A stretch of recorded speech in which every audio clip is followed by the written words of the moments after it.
keep quiet. Hey, enter that car. If you make any move, I'll blow your brains off. Open that door, open that door.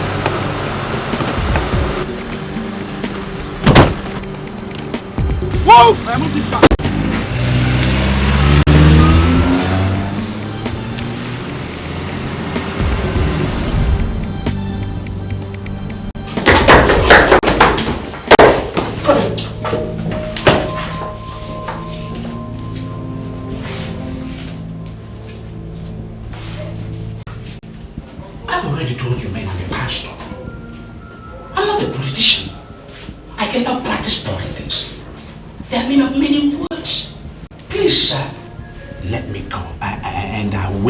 Say anything to anybody. I didn't hear anything. I didn't see anything, sir. Are you under any illusion that we arrested you by mistake? Huh? We know who you are. Pastor Timothy of Omega Dynamic Word Assembly. We know who you are. That famous church where men and women from this city go to deposit millions into your account every Sunday as tithes. If you know me, sir, what do you want from me? I will answer that question, but first let me ask you. Do you know the reason why your church is filled to capacity every Sunday? People come to my church every Sunday because we preach the word of God undiluted. People come to my church just because of that. And the Lord has been faithful to his promises. His word cannot go back in vain. Bullshit. Arrant nonsense. What the hell do you preach more than every other pastor in this town? Tell me the truth. You tell me. Huh? Your church is filled to capacity every Sunday because we let it do so. Do you understand me? I'm sorry, sir, I don't understand. You don't understand? Alright, I'll make you understand. As from next week, you're required to pay a monthly tax of 5 million naira into this account. The tax is perpetual, and if you default at any time, your church will be reduced to rubbles, and maybe your body will be found in the rubble. Who knows? If you're unlucky. If you're lucky, you may have taken to your heels. I'm sorry, sir, but who are you? I'm Bruno. They call me Sir Bruno. I'm the Lord of Cardinal Crusade. I'm the owner of this town. We have monopoly over the instruments of violence.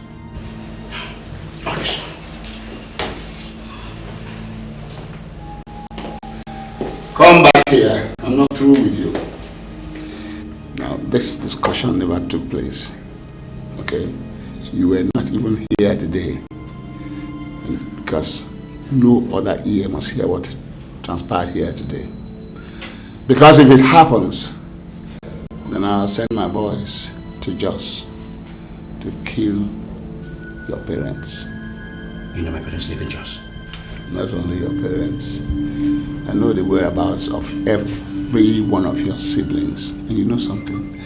We shall kill every one of them slowly. You understand? So be wise. Don't let anybody hear about this, because if it happens, they are dead, and your church reduced to a rubble. You will not blame me for that. Take him to the streets. That's money, the power of money. It can put a smile on your face or make you cry. It can bring sanity or cause insanity. It can turn people to monsters. That's money, the power of money. Greed, deceit, the quest for fortune and fame. Are you still here? Go and eat your food. It's getting cold and it is getting late. Don't worry, Mom. I'll eat. That is what you will say every other night. At the end, you will not eat your dinner. My dear, you are not helping yourself. I understand that people are mindful of what and when they eat these days. But you don't have to starve yourself to death. Go and eat your dinner. I have asked you severally, and you have consistently turned me down. What do you want? I want to know everything about the circumstances surrounding my father's death. I am no longer a child, Mother. I want to know. I'm a graduate. I've asked you to explain to me, but you have continuously rebuffed me. And I have told you, Sarah, that your father died 5 years after your birth. It was unfortunate, but that is what happened. I have this feeling he was killed. Mother, you have to talk to me. I am no longer a child. I have a right to know. I have a right to know. Why are you suddenly disconcerted? Your father died and was buried in peace. He may have been buried in peace, but I'm sure he didn't die in peace. I see him in my dreams, Mother. He looks worried, unhappy, sad. Mother, you have to tell me all you know. You have to tell me so I can see what I can do. Anything to help him rest in peace. For all we care, the person who killed Father might still be walking around freely. You have to talk to me. It's okay. It's okay. Now, go and eat your food. I will tell you after you must have eaten. You promise? I promise. I promise. Come.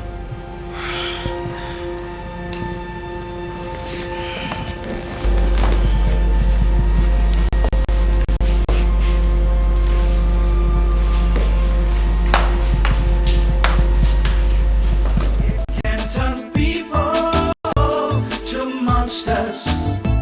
That's money, the power of money. Do you think Pastor Timothy is going to drop the money?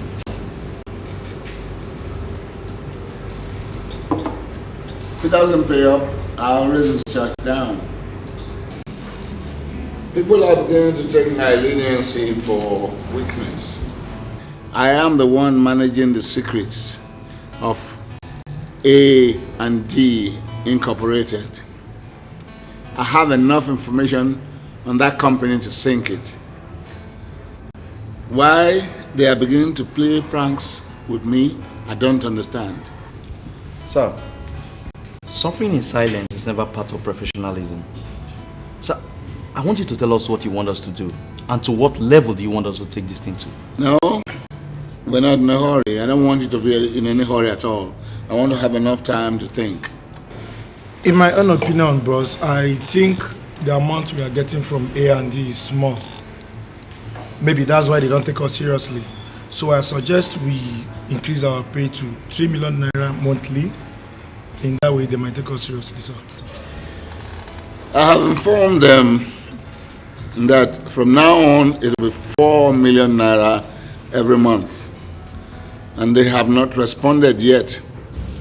So I think a hit should be the next option. So we should all wait for that hit. All right, because that's what it requires now.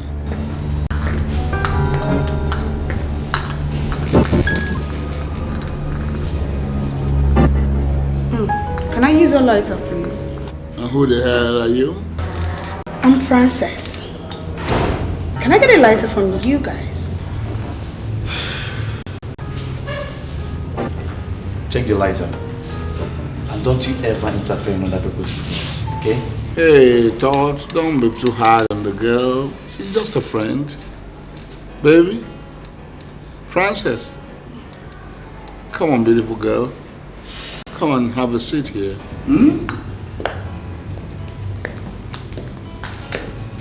Oh, she looks good. Come on, sit down. And tell me why you're here.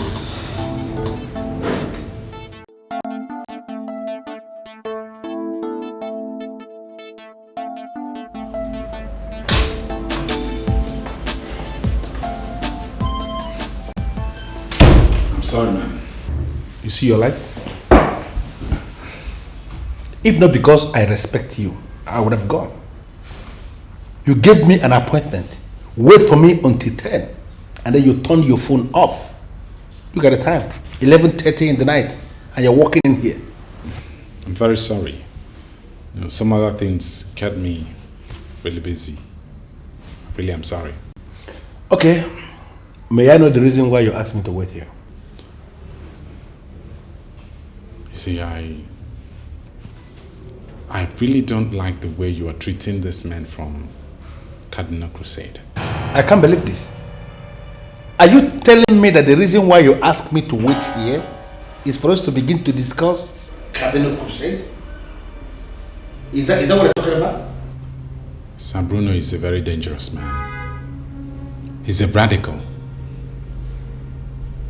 Other people working for him understand one language: destruction. I don't want us to ignite their anger. Have you finished? What do you mean by that? You don't know? Have you managed to pick up a calculator and see the percentage? Somebody you are paying 1 million naira every month suddenly is asking you to pay 4 million naira. And you are telling me that I have to stay here and discuss that? You told me to wait here. That you want us to discuss something. And I was thinking it's something that has got to do with the welfare of this company.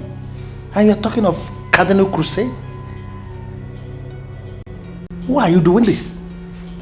You want me to pay them 4 million naira or what? This is not just about 4 million. It's about negotiation. We're in business. So are they. You sit down, they sit down, we negotiate and arrive at a compromise. You get the security to lock up this place. I'm out of it. Please. Sorry. I'm so disappointed you wasted my time. I'm alright.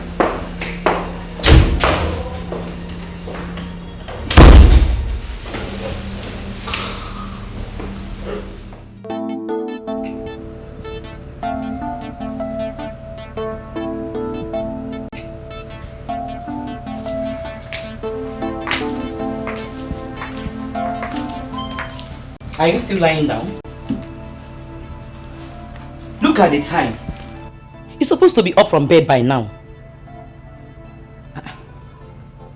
Are you not the one I am talking to? What is the matter with you? Can't you even say good morning to me? You forced me to eat late last night against my wish, promising you're going to tell me everything you knew about my father's death. You said nothing. And now you expect me to be excited and then say good morning. But I have told you I knew nothing about it. Your father died and was buried. That is all I know. That's all you think you know, but that's not all to it. Well, you are free to find out what is correct. But God knows if I could do anything to help, I would do it. But now, I am off to the market. Please clean everywhere. I will not be back early.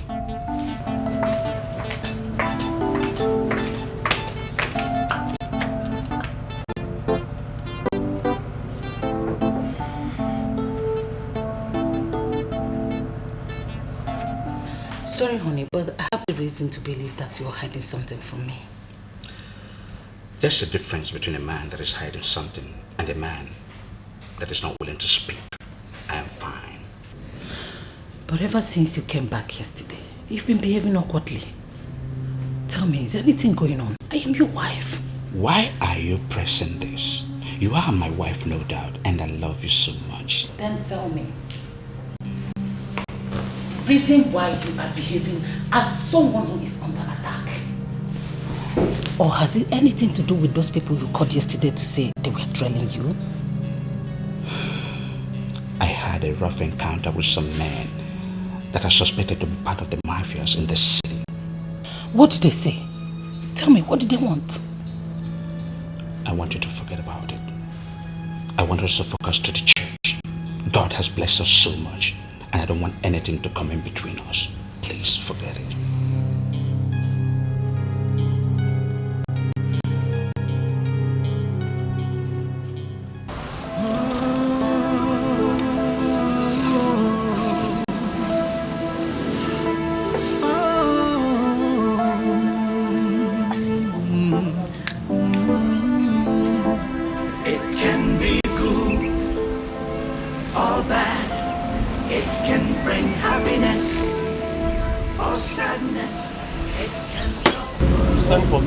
Yes. Go and sit down, I'm coming.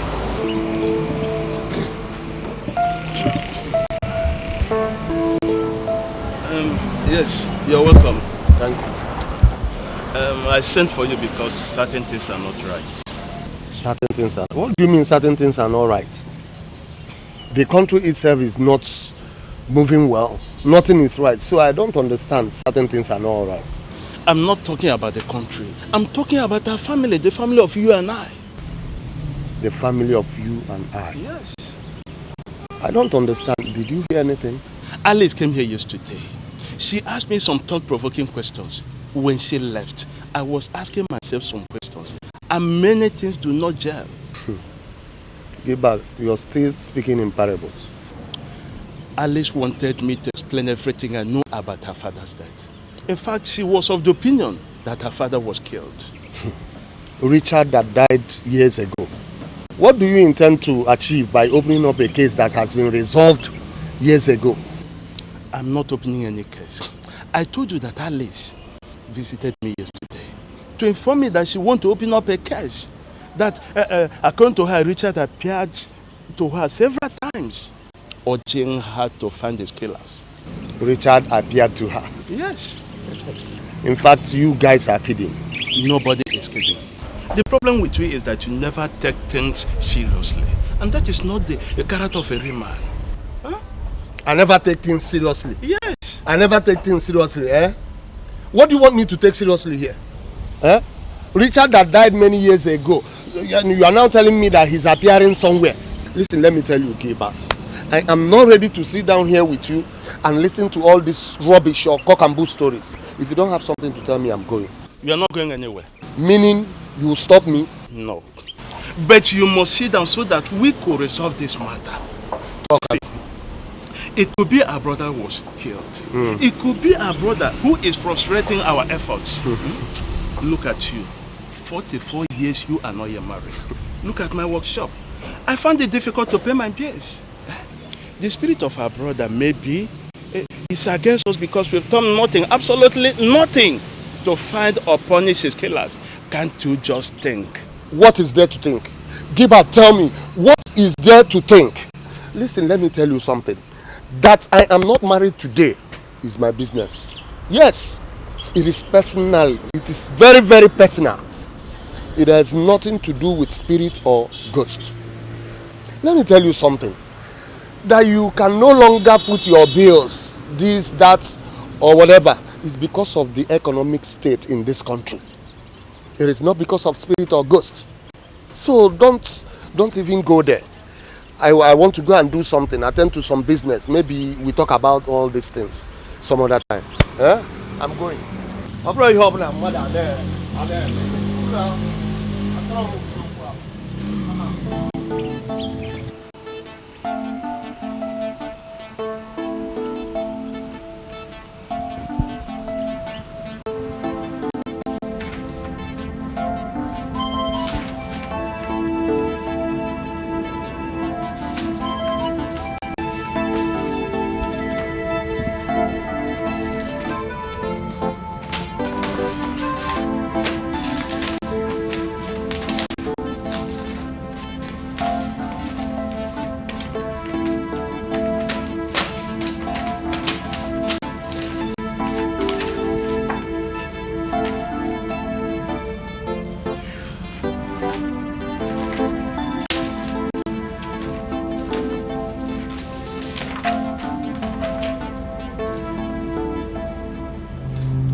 What am I seeing?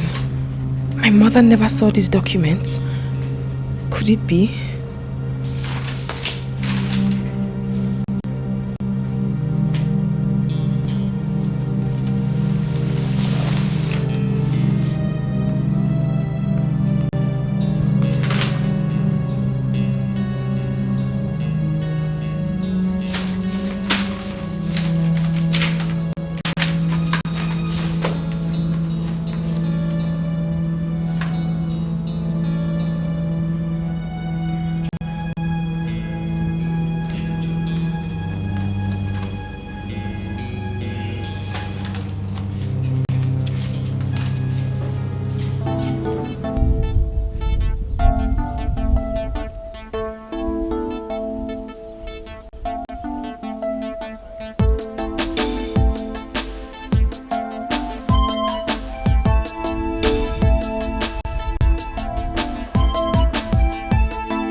we've walked almost 75 minutes without seeing anybody.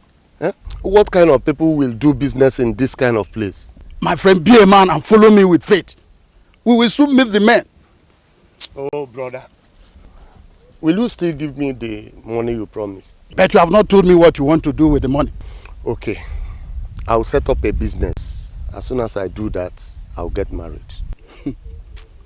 Listen, I will not only give you the money, I will open ways for you. I will make sure that you grow beyond your imagination.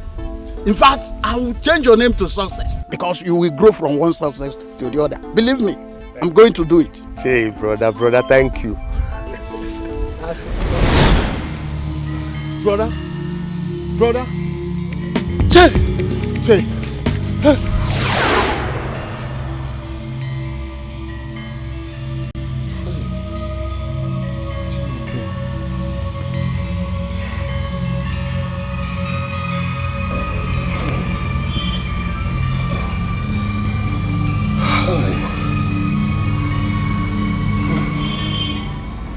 Gilbert is right.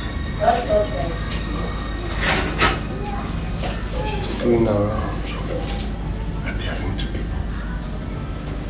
Oh my God.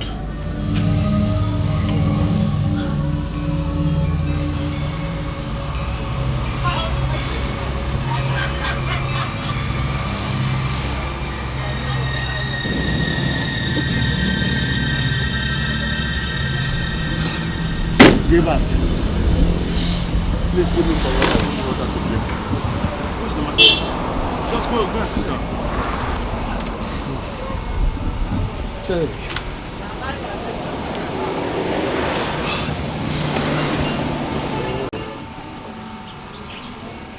Oh. What happened? Where are you coming from? From my house. What happened? Where then are you running? I saw Richard.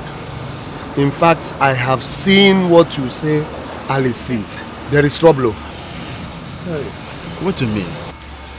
I was coming back from the business I told you earlier today. And I went straight home to take rest. I now slept up and dreamt.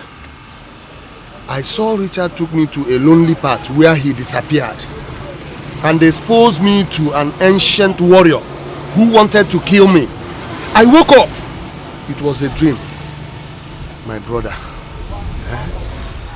I have never witnessed this kind of dream since I was born. This is serious. Nightmares normally come in the night. To see nightmare in the daytime is something really serious. That is why I ran straight here. I don't want to witness this kind of dream again. Have you seen what I'm saying? Alice must not be ignored. Yes, Gilbert, I have seen it.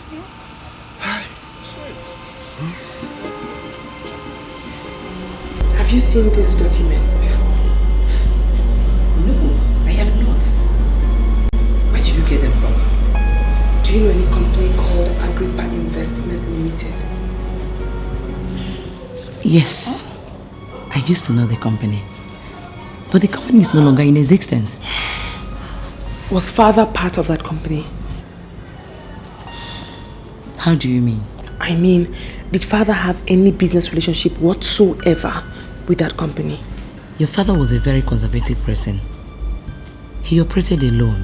If I tell you that I don't know the banks where he kept his money, you will not believe it.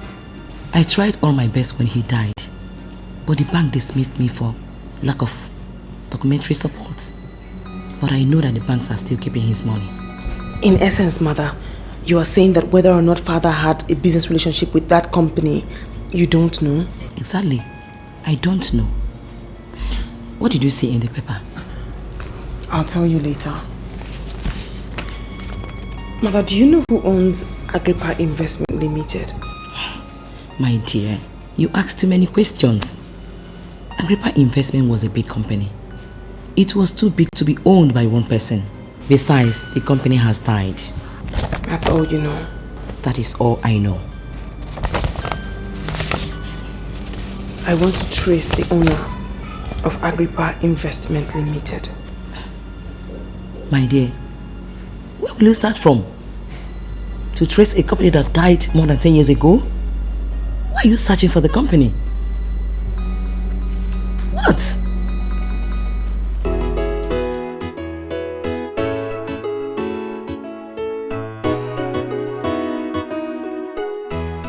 I'm actually here in line with my investigation about Agrippa Investment Limited. I don't know, the last time I came here you said something about it folding up years before we were born, and I was wondering if you found out anything new. I'm not supposed to do this. Listen, I know. Just assume you're doing this as a favor for a lady like yourself. I honestly believe my father had something to do with that company, and that's why I've come to see you, because you are an official of the Corporate Affairs Commission. Please, I beg you. What else have you found out? Agrippa Investments Limited merged with Defcon Transvanity Limited. The two companies now answer A&D Incorporated. That's the company, that's the name we have in our records. If you want information on Agrippa, I'll advise you go to A&D. I suggest you know where that is. Sure, yes. And that's money, the power of money. It can put a smile on your face or make you cry. It can bring sanity or cause insanity. It can turn people to monsters. That's money, the power of money. Greed, deceit, the quest for fortune and fame. That's the order of the day. Because of money, people carrying out criminal activities with boldness and wickedness, crushing down anything and anyone that comes in their way. Good people are run down, dreams and aspirations are destroyed. I want you to understand what I am saying. We are giving these people too much space. We are giving them too much respect, and that's why they believe we are cowards. How can you explain this? I am paying a man 1 million naira every month for doing practically nothing, and he's not satisfied. He's asking me to pay 4 million naira every month. What is he doing? How much are we making in 1 month? How much? You are mixing up a whole lot of issues here. Really? The organization is evil. Yes, I agree. Thank God you know. But they are powerful. Powerful? Excuse me, sir. Excuse me, don't go in there. Excuse me. Excuse me, don't go in. So I told me you're having a meeting. You pushed me down and continued to your office.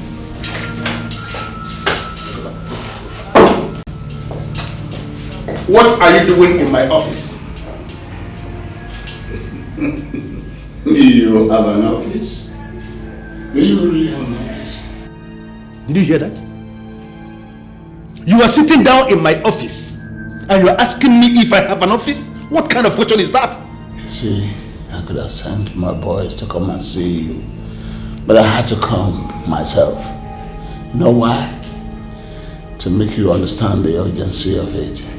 There is nothing urgent around here. There is nothing, listen, there is nothing urgent around here. Why can't you go and find a business to do? Why can't you just go and find a business? Why are you going around making everybody? You can't continue like this. You call it milking. I call it my business. And let me tell you, boy, by tomorrow, if you don't pay up as you're expected to do, I'll come and level this place down. If your dead body is found in the rubbles, too bad. Excuse me, sir. Excuse me, sir. I am going to pay you the 1 million naira that we have always paid. I'm not going to pay the 4 million naira. Oh, I shouldn't go and look for another business? As you advised? Now listen, my boy. You pay the 4 million naira, okay? As you were told.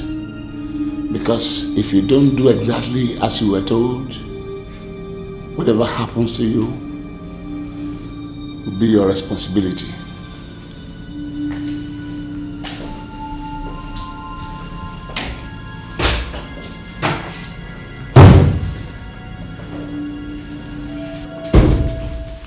I hate this man.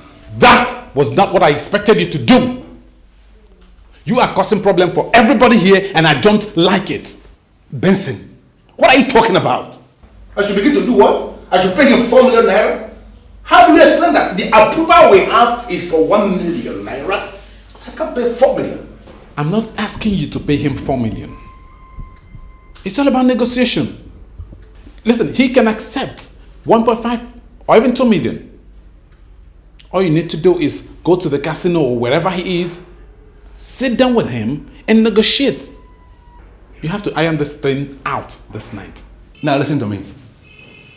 I am not a terrorist. That man I just left here now is a terrorist. And I cannot sit down and negotiate anything with a terrorist. Second, I don't go to casino to do anything because I'm a Christian. What's funny? I know you're a Christian. I am a Christian. That man that just left here, he's a Christian. And whoever owns the casino is also a Christian. We are Christians. Listen, I am not asking you to go to the casino and fool around. What I'm asking you to do is business negotiation. That's what I'm talking about. By the weekend and the colors, oh, because of the love of money, it can be good, or bad. It can bring happiness, or sadness. It can solve problems and cause problems. That's money, the power of money. We cannot dismiss Alice as a child. She is free to develop a mind of her own. And a lot of things point to the fact that she may be right that Richards was killed. I don't understand. Ethelbert, who takes nothing serious, was shocked to the marrow some days back. Ethelbert? Yes. What happened? Richard appeared to him in a broad day dream with an Asian warrior that would have killed him. When he woke up, he found out he was dreaming. He ran to my workshop to confirm that Alice may have seen one of few things. This is unbelievable. How come he has appeared to everybody and he has never appeared to me? He has also never appeared to me. But as a man, I now know that a lot of things are not right in the family. How do you mean? Before the death of your husband, Richard, our family was a promising family. There was progress everywhere. But since he died, it appears like if there is a cloak covering everybody. My business is no more flourishing. Look at Ethelbert. As old as he is, he's not married. And he's not thinking about that.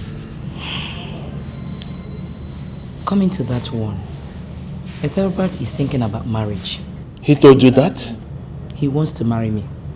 He has proposed to me even more than 10 times. You are not serious. I am serious, and I don't know what gives him the impression that I would like to marry him. Good evening, Uncle. Oh, my dear, how are you? Fine. Mommy, good evening. My baby.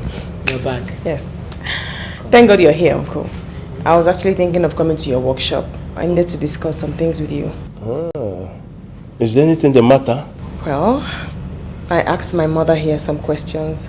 She says she doesn't know. So I wanted to come and ask you to know if you knew something. Well, it depends on what you want to know. Uncle, did my father ever discuss his business with you? I mean, do you know of any relationship he has with Agrippa Investment Limited? Your father was rather a very tough person.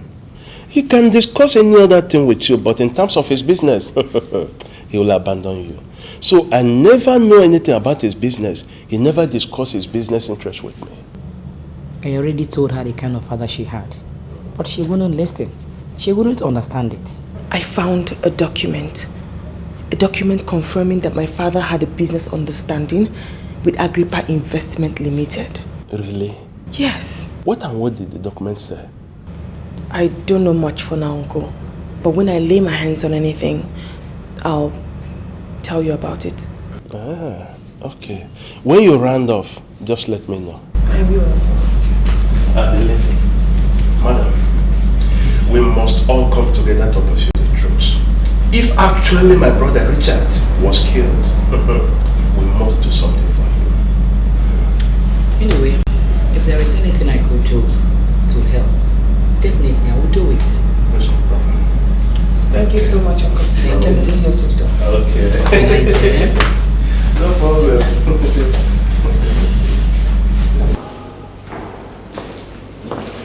Hello, please, I am wondering if you could be of help to me. Depends on the kind of help you're asking. What's your name, sir? What do you want? Okay. My name is Larry Okafor. Precisely, they call me Mr. Okafor. I am a chief executive of a thriving company. Naturally, I shouldn't be in this kind of place. Then why are you here? I am looking for a man called Sabruno. I called him on the phone and he said he's within this environment, that I should ask around, and I met you and I'm asking you, where do I see him? Go to the VIP bar there. He's right there with his men. You have to be very careful.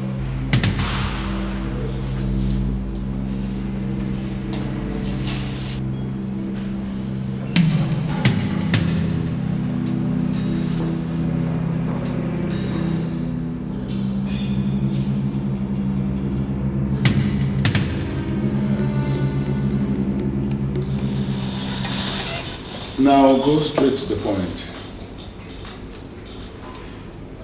Sir, I came around to inform you that the 4 million naira you have asked us to pay is unrealistic. We, the managers of the company, are not the owners of the money. We manage the money for the owners of the company.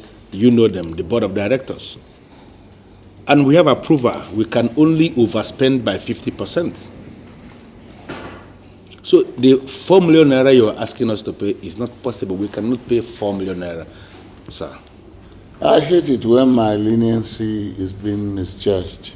Sir, with all due respect, sir, I can say that your leniency is not being misjudged. I came here to explain our position to you because I am guided to say that you will not be able to understand if I didn't explain. And that's why I took the risk of coming here this night to explain the situation to you, sir. In essence, how much are you willing to pay?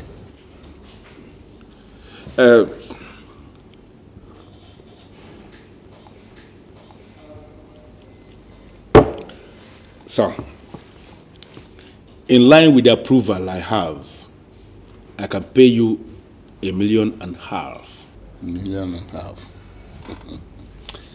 I'm a professional, and so I understand others.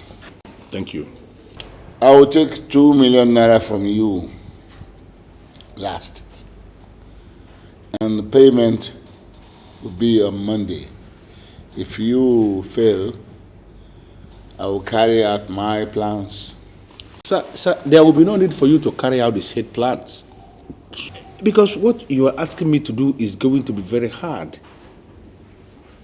For me to pay you anything above 50%, I have to get approval from the board.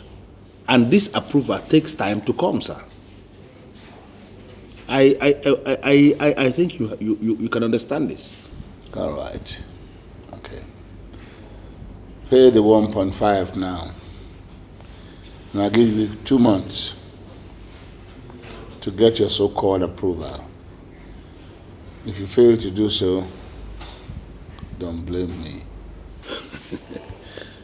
Thank you very much, sir. I am impressed. At least the meeting has managed to yield something tangible. It is not absolutely a waste of time. 2 months is enough time for me to get the approval that I need to pay you what you want. Thank you very much, sir. think I have to be on my way now. Let me see you off to the car. No need. I know where my car is. You can't walk alone, some gangster will just fix on you, so let me see you off to the car.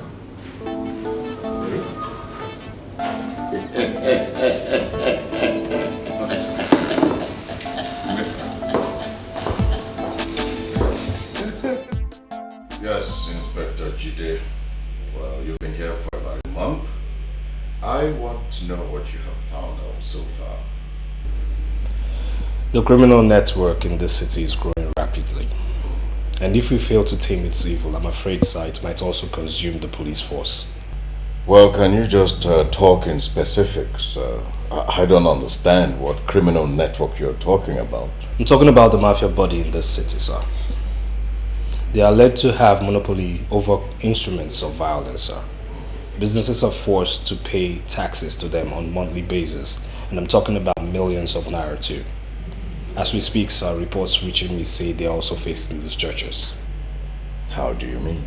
A certain Pastor Timothy was approached. In fact, he was kidnapped, and he was placed on a monthly task of 5 million naira. Else, they will reduce his church to dust. I mean, that's, blow up the church or something. Exactly what they told the pastor, sir. Sir, according to them, they say the only reason why people come to his church is because they, the mafia, allow them to.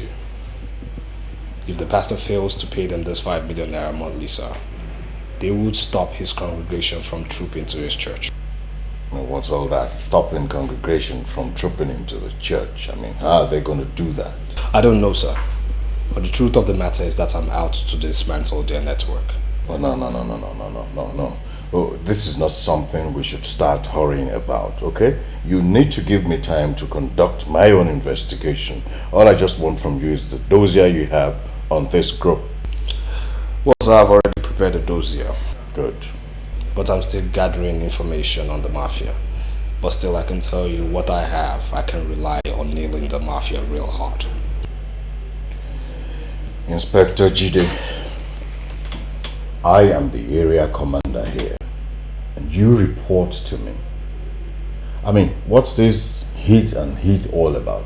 All you need to do is let me have your dossier. Let's see what we can do with it, and then from there we can begin to talk. Okay, sir. Good. Thank you.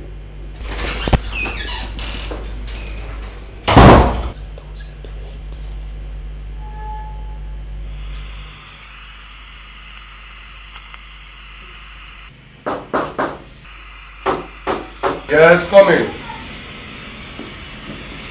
This one you are still tired of. Are you alright? Welcome, good morning, Gilbert. How's everything? No problem. This one you are at my house this morning, I hope. There's no problem. I went to Richard's widow yesterday and I discussed the issue with her. Like me, she was also beginning to believe her husband was killed. So what do we do? I also met Alice. She asked me if I know anything concerning business understanding Richard had with Agrippa Investment Limited. Well, Agrippa as a company has been expunged from the lexicon of companies. I know. But do you know if Richard had any business understanding with them? You were closer to Richard than myself. And if you don't have knowledge of business understanding, I don't know. Anyway, Alice is coming to my workshop later today. She says she found a document that suggests Richard had a business link with them. Document? Yeah. I don't know about that. One more thing, Ethelbert. Why would you make marriage proposals to Alice's mother without mentioning it to me? Why? Gilbert, she told you so. Of course. How else will I know if she didn't tell me? Has she accepted the proposal? Oh, you have not answered my question. What are you asking? Why would you make that kind of proposals without my knowledge? Why? How is it your business? It's my business. And what does that mean? Gilbert, listen, let me tell you something. That woman might not be young. She might not be extremely beautiful, but I tell you something. She is the only woman that possesses all I needed for a wife. She's good, she's cute. Could you imagine? Since her husband died, she has remained calm.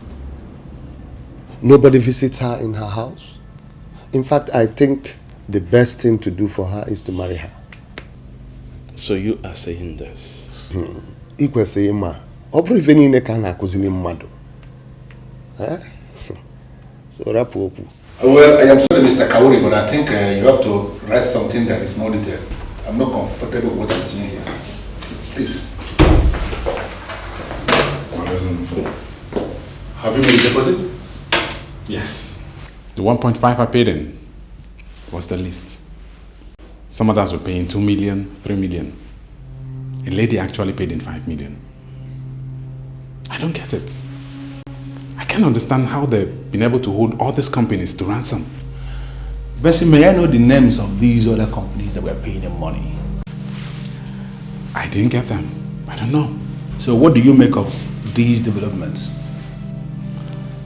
This syndicate is controlling this city. They've caged everybody. They control everybody. They've converted every company to their paymasters. They do practically nothing. Yet people are paying them heavily. Am I not vindicated? Are you not beginning to talk like somebody who actually passed through professors? Cardinal Crusade or whatever thing they call themselves, as far as I'm concerned, is a busybody. And we have to, treat them as a corporate entity that is driven by law and due process. You understand what I'm saying? Yes, Amanda, what is it? Excuse me, sir, there is a girl I wants to see. Who is she? She said her name is Alice. Alice. I don't know anyone called Alice, but send her in. Maybe I should step out so you could have time to chat with this Alice girl. Well, just be careful, the stairs are low. And you never can tell. Do you actually think that this company is one of those useless companies that one girl can come in and ruin? She could be one of those Jezebels that could run down this company. Benson, please go. Good day, sir. Good day. Good day, sir. Yes, good afternoon. Please, are you the boss of this big company? When wonderful people like you say something good about this company, my head grows bigger. Are you the boss, sir? No, I am not the boss. I am actually the general manager. The guy that just left here is Benson. He is the one in charge of domestic operations. If I must tell you, this company doesn't belong to any one man. It belongs to some shareholders and they appoint managers to run the place. I understand that Agrippa Investment Limited actually merged with another company called Devcon Transvanity Limited to become A&D Incorporated. Who are you? I mean, didn't you see the sign outside the gate there that we don't want journalists inside this compound? No, sir. I'm not a journalist. Then who are you? And why are you asking me technical questions? The merging of Agrippa and Devcon actually led to the vibrant company we now have here, A&D Incorporated. Do you know what? Level up to me. Do you want a job, please? Do you have a job?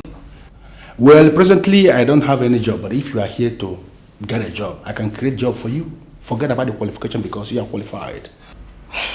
How are you sure I'm qualified? Why? What are you talking about?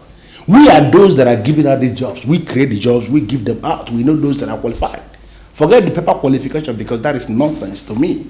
Me looking at you from head, pan you down to your legs, I know you are qualified.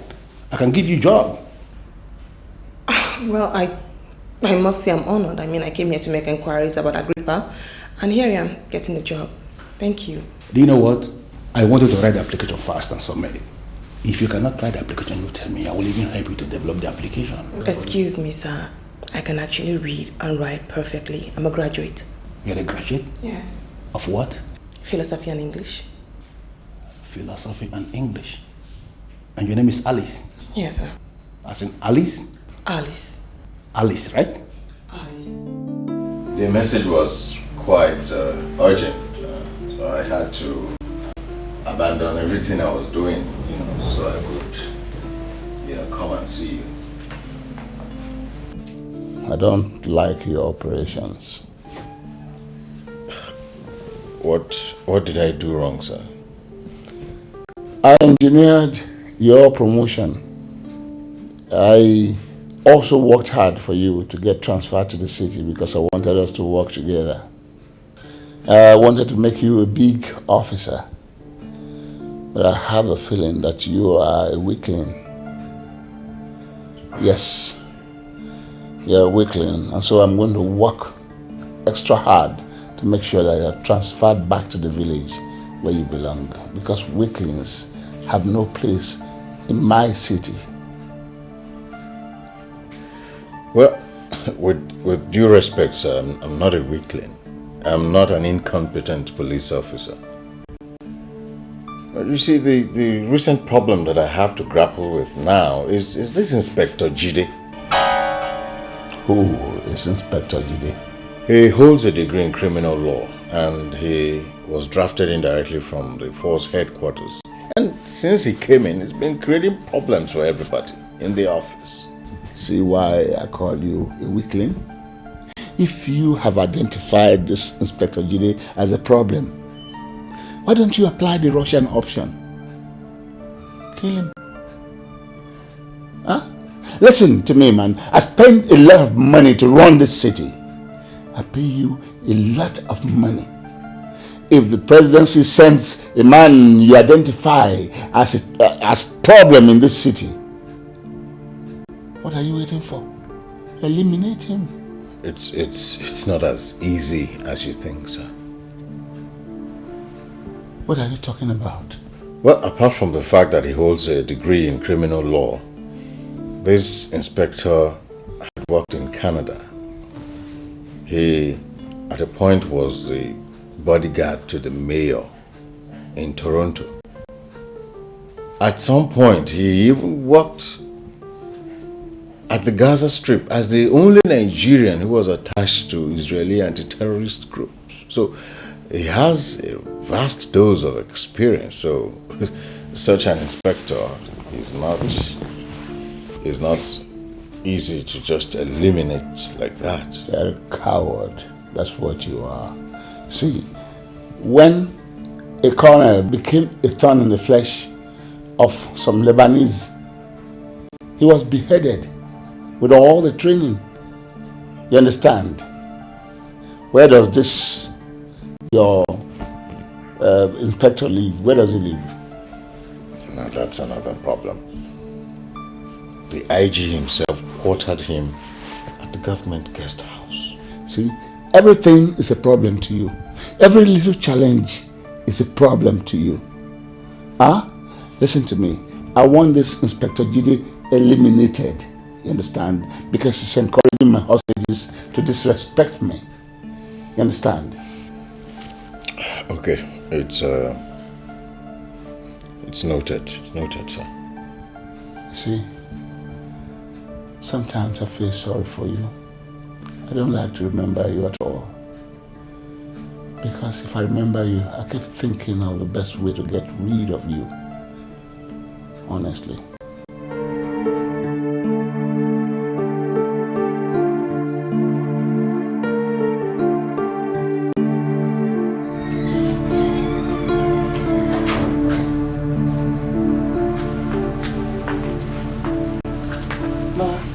Are you writing another examination?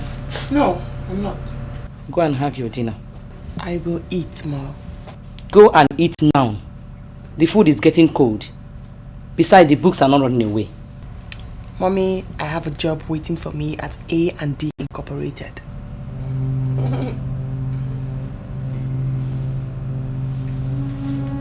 What did you say? I went to see the general manager. I wanted to ask questions, and then he offered me a job. So he asked me to write my application and submit it. So I'm trying to proofread so I don't make a mistake. Just like that? Just like that. I thought the man was joking, but he seriously did have a job for me. I'm so excited. I don't want to make any mistake with this application. Anyway, I am not trying to dissuade you, but I am not sincerely happy with your association with that company. Mommy, wish me luck. I know what I'm doing.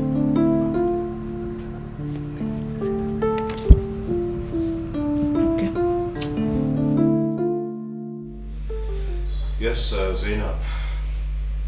What do you want? Sir, my neighbor told me yesterday that she saw my boss, and that is you, sir, in company of some men she suspected were criminals. I did not believe her. I actually was defending you. But when she was done describing you, I was convinced that she must have seen you. Zainab, can you just speak in plain language? What's this meeting about? Sir, the lady said something that shows she has lost interest in the police force. And as an officer, I was weakened. Zainab, I mean, is it because I condescended to your level? Because I laugh with you, I crack jokes with you, I laugh with you, that you have the impetus to walk into my office and talk to me suggesting insubordination? I'm very sorry, sir. But the conclusion you were drawing on me is not fair. The masses are living on the grace of God, sir. And all I wanted us to do is give them hope as police officers that we are, with our conduct.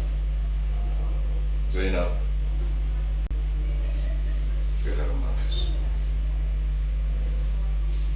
Yes, sir. No, come back here, come. If I ever hear this outside this office, I will not just break your hands in this force, I will break them where?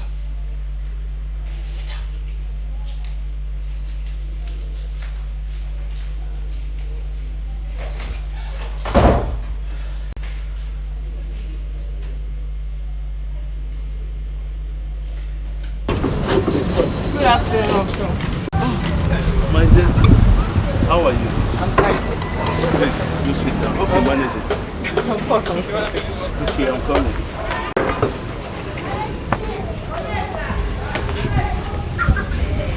You're welcome. Uncle, how is work? Oh, work? We are not giving up. So long as there is life, there is hope. That is my own. So what can I offer you? Nothing, Uncle, nothing. I ate at home before I left. Alice, I don't have any evidence yet. But like you, I'm becoming convinced that your father, Richard, did not die a natural death. I now think he was murdered. But still, I can't figure out why he was killed and who actually killed him. Uncle, I honestly appreciate the measure of support and kindness I'm getting from you and Uncle Etibet. Not to worry. I'm going to figure it out. It might take time, but it's a gradual process. There's no problem. Just give me your hand. You have all my support. Thank you very much, Uncle. Uncle, I was wondering if I could get transport money from you. I want to get to A&D Incorporated. I've actually asked Mom for money too much and I don't know how to ask her again.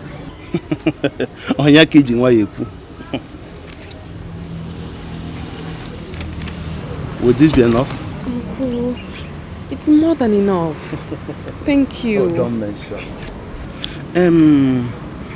Alice, if I may ask, what are you going to do at A&D Incorporated? Because that company has a link with the Mafia. What are you going there to do?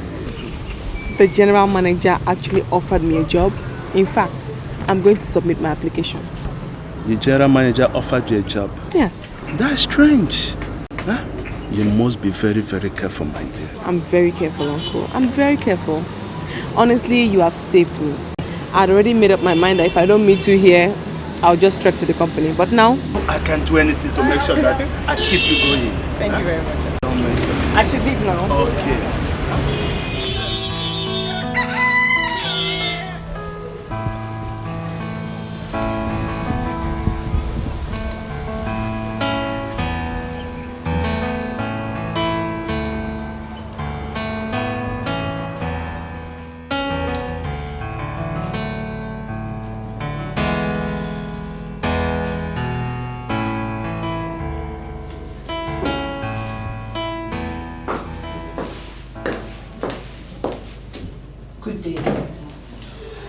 Yes, good day.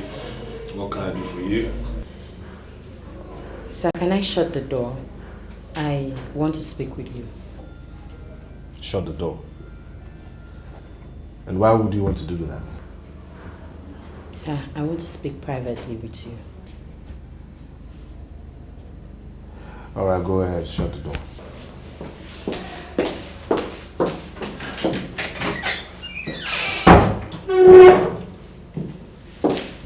And whatever it is you want to tell me, be very professional about it. Don't try anything funny and don't try anything lewd, okay?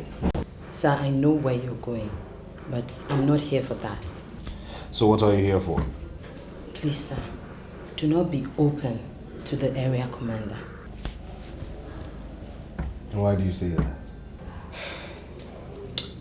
Sir, I'm talking to you because you're a brilliant officer. I admire you so much and you're my hero. Sir, the AC works for the Mafia. He is part and parcel of them and he is on their payroll. So if you have anything against the Mafia, please do not tell him. Because if you tell him, then you've told the Mafia. Well, the police commissioner shares the same view, and that's why he asked the Inspector General of Police to send an intelligence officer here. I'm working day and night to confirm that. Sir, you do not need further confirmation. I have worked here for 3 years, and I know everything.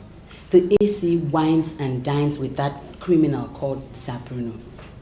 So, sir, please, I love to work with officers like you. If you have anything, do not tell him. Well, thank you very much. You may go now. Thank you, sir.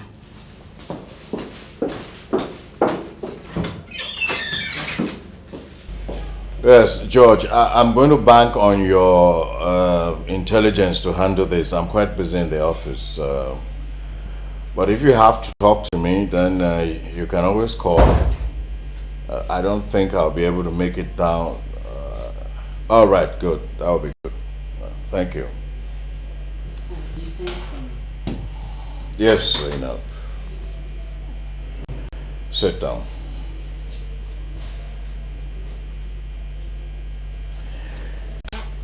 Zainab, what do you think about me? I'm sorry, sir. I don't understand. Okay. Now, when you look at me, what goes through your mind? That you're a very intelligent officer, and that's why you're the area commander. Thank you. Thank you very much. You know this friend of yours who told you that she saw me in company with criminals? I want to know her name. Linda, sir. Oh. But she has traveled to Dubai. All right. When she comes back, you tell her I'd like to see her.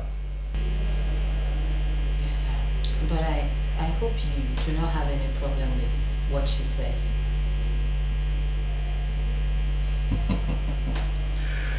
You know, Zainab, I am a trained police officer. I don't have a problem with anything. Nothing creates problems for me. I just want to see your friend. Okay, sir. But was she right when she said she saw you in company with suspected criminals?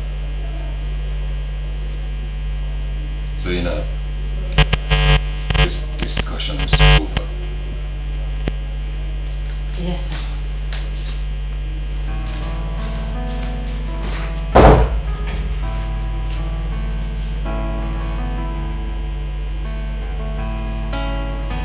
When will you start constructing all this furniture you've been drawing? Every time you keep on drawing and drawing, but you never construct any. Okay, I didn't call you for us to talk about furniture.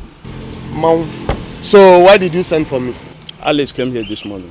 And so what? Alice came here this morning. What about it? She said she met with the general manager of A&D. He offered her a job. She has gone to submit the application. You see what I mean? She went to submit an application for a job that has already been given to her. I suspect that manager is up to something. Listen, let me tell you. Please, warn her and advise her to mind the way she deals with men. Because if not that Alice is my niece, I would have married her. Ethel, do you know you are becoming a jester? First, you want to marry her mother, and you want to marry her too. See, I have money, ego, but there is no good wife. Ladies, here and there, but no one is good enough to be a wife. How will you define good? Define good? Yes. You have fitting under the cloak of looking for good for 40 years. Your situation is becoming an embarrassment to the family. They are welcome.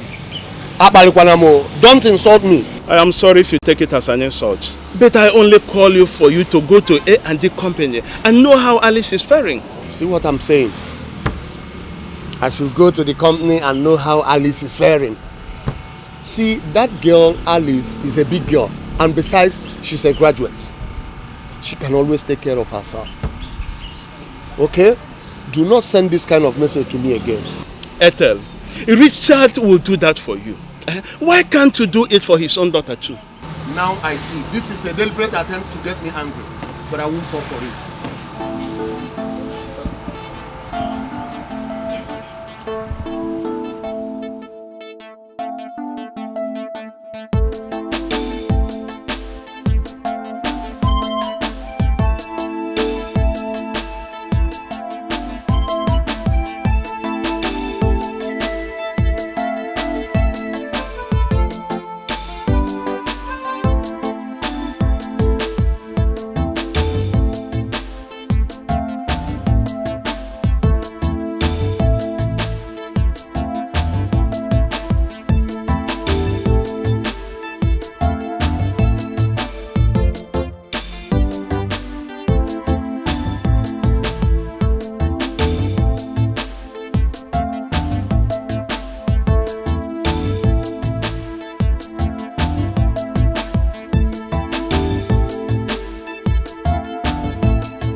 Guess anything. What is it? Okay. I got it. You got what? I got it. Remember the job I told you A&D Incorporated? I got the job. They gave me 200,000 naira wardrobe allowance immediately. Yes. Wait. Don't take it as if I am not happy. But are you sure you are not walking into danger? Companies do not give wardrobe allowance to young, inexperienced employees. I am not walking on danger. We are going out to celebrate. Come on. Come on, Mom. Let's go dress up.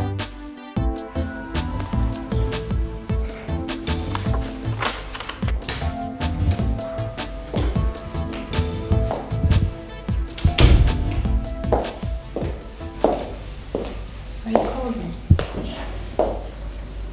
Amanda. Yes, sir. I called you because I wanted to ask you a very simple question. What course did you read in the university? I read marketing, sir. You see what I mean? You read marketing. You see what I mean? Men are made to work where they do not have basic training. Miserable square pegs are being forced into miserable round holes. That is the problem in this country. Men who never won any technical case as lawyers are made ministers for justice and attorney generals of the federation. Listen to me, I called you here to inform you that I am not ready to continue in that kind of nonsense. Sir, I don't understand. I am doing well as an office secretary. That's not the point. Can you show me one single certificate you have on secretarial studies? Just one certificate? No, sir. Right. You have been transferred to the marketing department. That is where you are qualified to be, and this transfer is with immediate effect. But Don't give me any bit. Mr. Kaure, the head of the marketing department, has been briefed, and he's waiting for you to resume there as a marketing officer. And Amanda, I want to wish you success in your future endeavors.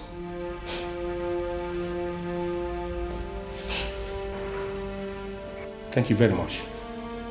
You may leave now. Excuse me.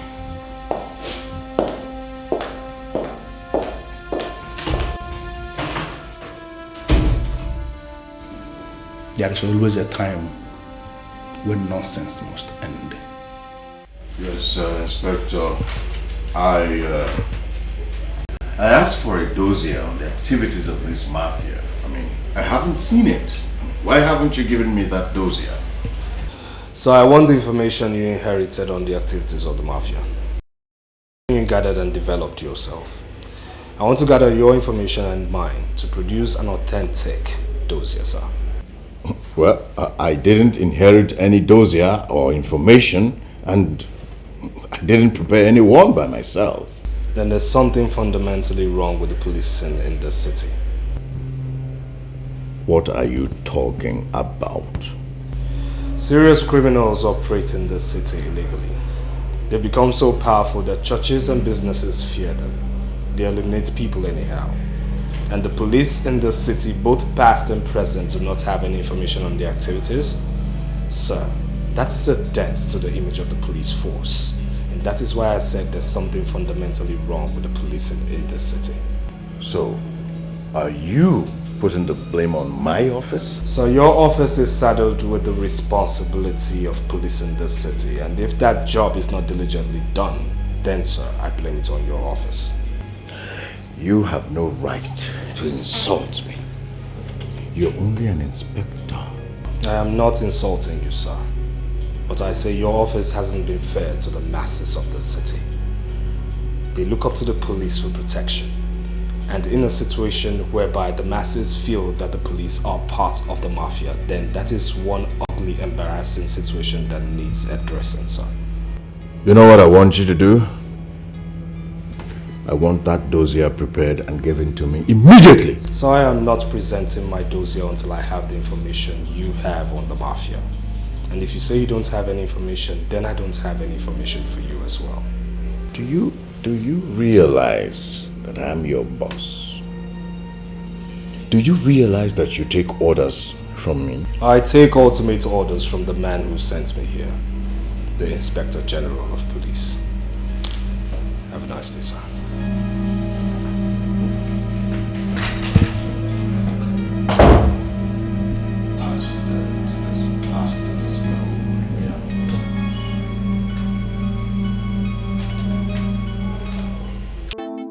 A lot of security officials have been watching what's been going on very carefully, and I'll tell you why. The Pakistani government for months now, quite aggressively, has been trying to go. What's the matter with you? How could you budget on my office like that? Who is she? Who? The girl at the secretary's desk. Who is she? Oh, Alice. Alice is my new secretary, and she's doing wonders already. You employed a new secretary? What happened to Amanda? You fired her? Sit down. No, how can I fire Amanda? Now, how can I? Now, you listen to me. I transferred Amanda to the marketing department. I realized that Amanda read marketing, and leaving her here to work as office secretary is doing disservice to her. So I came to the conclusion that sending her to the marketing department is the best thing we can do. And that's what I did. She's now working in the marketing department. And what do you know about the new girl? She started work only this morning, and I think I have to know her with time. You know nothing about her, and you employed her as a secretary in this office? Benson, if we have to employ only those we know, now you tell me, who will employ those we don't know? See, I don't bother myself with things like that. But you've got to understand that this company is unlike others. We can't just employ anybody we see. Benson, listen to me. You don't have to entertain any fear. That girl is working for me. She is answerable to me. Okay? This is about appearance, right? Listen, you cannot trust appearance. There's a difference between appearance and reality. Why are you like this, Benson? I mean, why are you like this? Must you bring philosophy into every single thing? Appearance and reality. Indeed. Very simple thing that has got to do with the secretary working in the office. Please listen to me, Benson. I employed her to work here as a secretary, and I am impressed with what I'm seeing. Please. Thank you. Amanda, just look at you. I have this feeling that you will never grow old. 15 years after graduation, and you are still looking like an undergraduate. You know, my father had this same feelings about you. You know, before he died and I took over his shares of the company. Yeah, the glory goes to God. He has been really, really wonderful to me. Let's get straight to the point. Your call was urgent and you sounded frantic. What's the matter? Sir, the GM has removed me from my office. You know, and I came here because I want you to do something about it. If your father were to be alive, he would do something about it. So please, I want you to do something about it. But his briefs were decisive. I mean, he has the power to hire whoever he thinks will be beneficial to the company. But he has no power to sack anybody that we have approved. He did not fire me. He gave me another. But I don't like the job. I just don't like it. What job did he give you? He transferred me to the marketing department. I don't like that. Why? I have a personal problem with the head of marketing department. I won't be comfortable working under him. Did the GM give you any reasons why he sent you to the marketing department? Yeah, he said I read marketing. I mean, that's all. As an office secretary, I was doing very well. And I think I like the job. If he transferred you to the marketing department because you read marketing, then he's in order. He has not exceeded his powers. You see, I don't want to be seen in interfering with the day-to-day running of the company. You know, most managers feel disgusted when business owners interfere in their day-to-day running of the business. He has not cut your salaries, has he? No. Okay. I think you have to take the job. The GM runs the company, and he has reasons for doing what he did. So you don't get it. The head of marketing department is a habitual philanderer. I mean, he's just an unrepentant humanizer. Trust me, he will make me uncomfortable there. As an office secretary, he used all the tricks to take me to bed. Going to work under him now would be like giving him a direct license for him to mess me up, and I can't take that. We all know that heads of department use their positions to take advantage of young ladies that work under them. But sincerely, there is nothing we can do about it. Mr. Kauri is a marketing genius. He is the best in town. And we can't afford to discuss his private life. Whatever he does with his private time should not be discussed in the company. So what are you saying? I mean, what are you suggesting? Are you suggesting I'm going to sleep with Mr. Kauri? Amanda, all the ladies do it. I can assure you that the action won't even take long. If you have to sleep with Mr. Kauri in order to get the cooperation you need to stand, then do it. But I'm sorry to say this, but you see, we have a credible team running the company. It will amount to killing their spirit and moral. if we are seen to interfere in their day-to-day management of the company. Take the job, girl, and do what you have to do. How many policemen of your rank, or of any rank, even the IG, carry beards like you? Well, I must say, sir, that I'm about, the only lucky police officer to carry this beard. You're not giving me credit for my efforts at protecting you and getting you to get away with anything in the police force. How much do I pay you monthly? You pay me well, sir. I ask, how much do I pay you every month? 2 million. The cover you're giving us is not commensurate with what we are paying. And I called you here to register my displeasure in the strongest possible terms. Well, the truth of the matter, sir, is that there is a serious problem in the office. But I'm doing everything I can to have it sorted out. My boys are getting impatient with you. Well, sir, you have to tell them to be a bit more patient, because I'm putting all efforts on the table to have this whole thing worked out. Look, we want your efforts to be translated into something that can be seen, because I cannot have a mere inspector questioning my business interests in a city that belongs to me, and you will be watching without stopping him. Oh, I'm going to stop him. I'll stop him, sir. I You'll promise stop him, you sure? I'll stop him. My boys are itching. They're itching. They want to get their hands on you.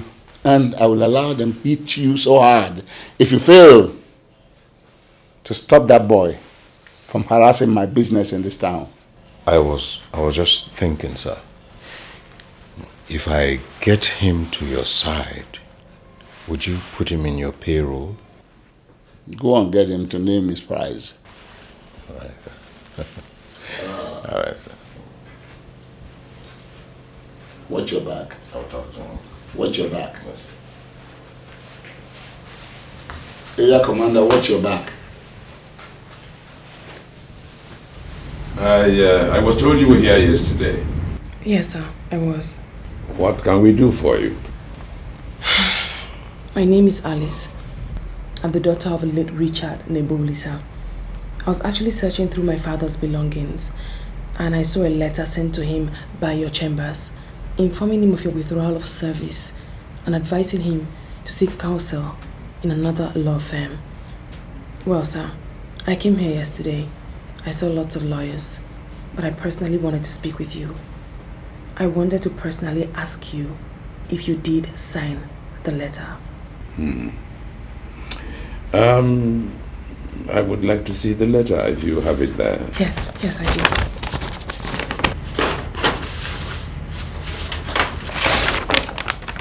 Here it is. Thank you.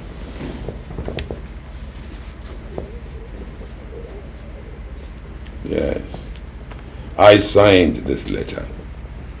And I remember the events that culminated in our decision to withdraw our services. Can you please let me into these events?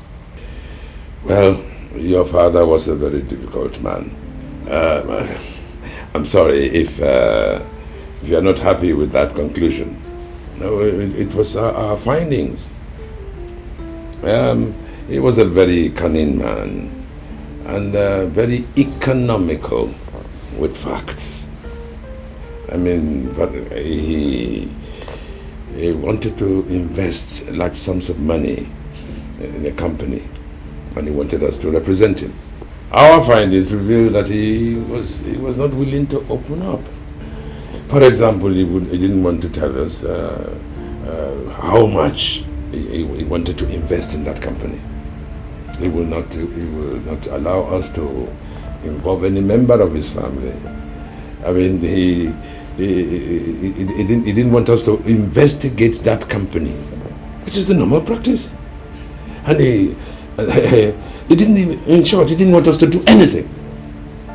All he kept saying was that he would pay us any amount we chose, as long as we kept the business secret. Well, No responsible law firm would like to have anything to do with such a character.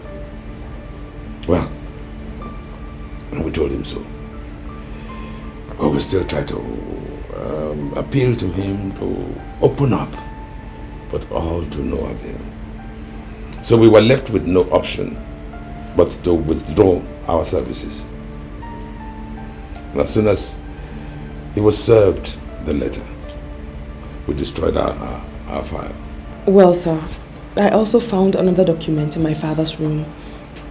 The document mentioned millions of money in dollars and also Agrippa Investment Limited. The fascinating thing is that the document is dated 16th of June.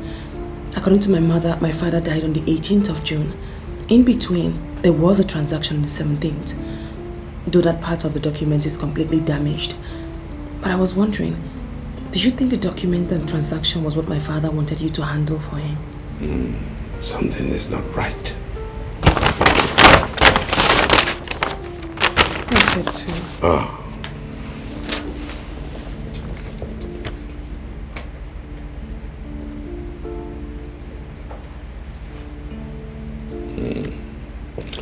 Something is not right. How do you mean, sir? See, we sent a letter of withdrawal on the 4th of June. I'm sure he probably went to Estate Chambers, who agreed to represent him. We believe the business transaction was made on the 16th. On the 17th, funds were released to Agrippa. And on the 18th, he died. The same date, those 3 lawyers were blown to smithereens in their office. Are you confirming my fears that my father was killed illegitimately? I cannot say. I cannot say. But I know that your father was killed for money. Yes. They killed him. They killed the 3 lawyers who were blown to smithereens. So that everything can die like that. I'm so sorry, sir, but I must ask. Do you have any idea who would do this or why anyone would do this? I want to get involved, you know. I believe that it was our withdrawal from the case that saved us. Please, can I keep these documents? Why? I want to get to the bottom of this case. Can I trust you, sir? My dear, I am a lawyer called to the bar and duly sworn in to serve my clients with ultimate service. Yes, you can trust me. Very well then. I'll see you tomorrow. Good. I shall commence my own investigations immediately. I'll be honored. My pleasure. Same here. Thank you so much. Thank you, my dear. Now, may I know why you refuse to pay into the bank as been instructed? He ruleth in his powers, and his eyes behold the nations. Let not the rebellious exalt themselves. Is it me you are preaching to? Let God arise and his enemies be scattered. Let me ask you one question. You that can only kill the flesh and not the living spirit. Can you constitute yourself into an enemy unto the great God that divided the Red Sea? Fool, it's making reference to the Red Sea. Please, I want to see his red blood. The ground opened and swallowed Dathan and covered the ground of Abiram. The fire was kindled in their midst, and the flame swallowed the wicked. You are standing there and watching him. I said, I want to see his red blood. I command both of you to surrender under the supremacy of the God of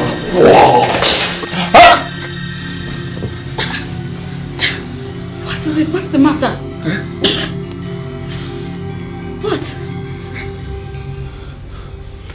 You gave me wrong information. Wrong information? Yes.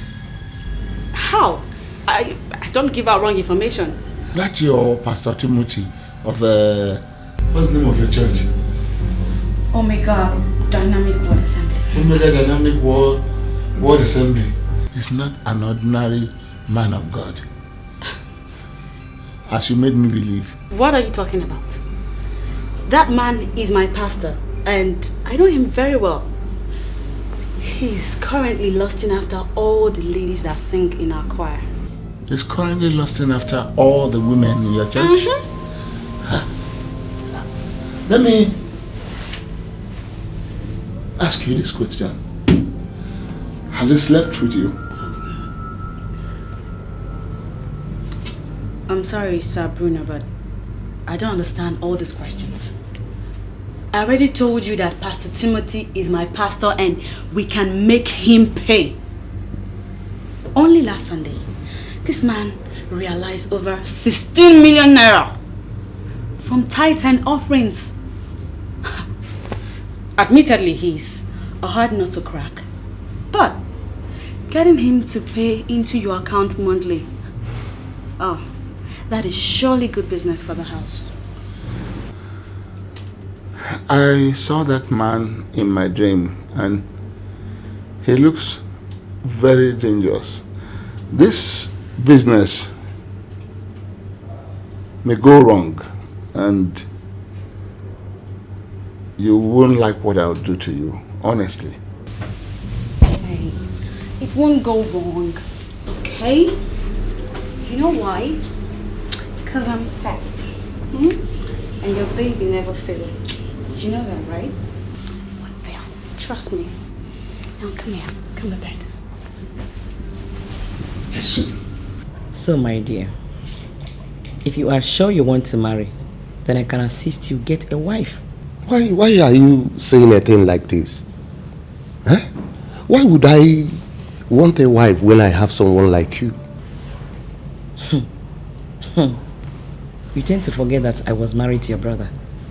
Why are you permanently hoping for the impossible? See, whether permanently or not permanently, I know you are my brother's widow. But I want you to understand that for the fact that my brother is no more is not the end of the road for you. You need a man. You need to marry. You people are saying marry, marry, marry. Now I am ready for marriage. I want to marry you. But the problem is, are you ready to accept me? God.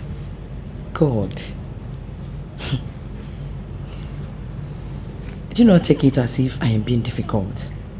The feeling I have for you is very, very different. You should try and understand me. Good evening, Uncle. Good evening. Good evening, Mom. Yeah. You returned late today. I hope it's all. Everything's fine. I actually went to see a lawyer. A lawyer? Is anybody suing you or you're suing someone? No, Uncle. I actually have a document I wanted him to help me interpret. Oh, all right, I see. You're welcome. The choir master came here to complain that we don't attend choir practices anymore. But I told him you will attend tonight. For what? Can't you see she needs some rest? She's just coming in. Eh? Besides, must everyone be in the choir? Please at least go in and take your shower and rest. Thank you. You don't have to give her such advice. Young girls should be encouraged to participate in church activities. I agree with you. But one has to leave first. She needs some rest. The old women are singing the other day, which means the choir cannot be empty.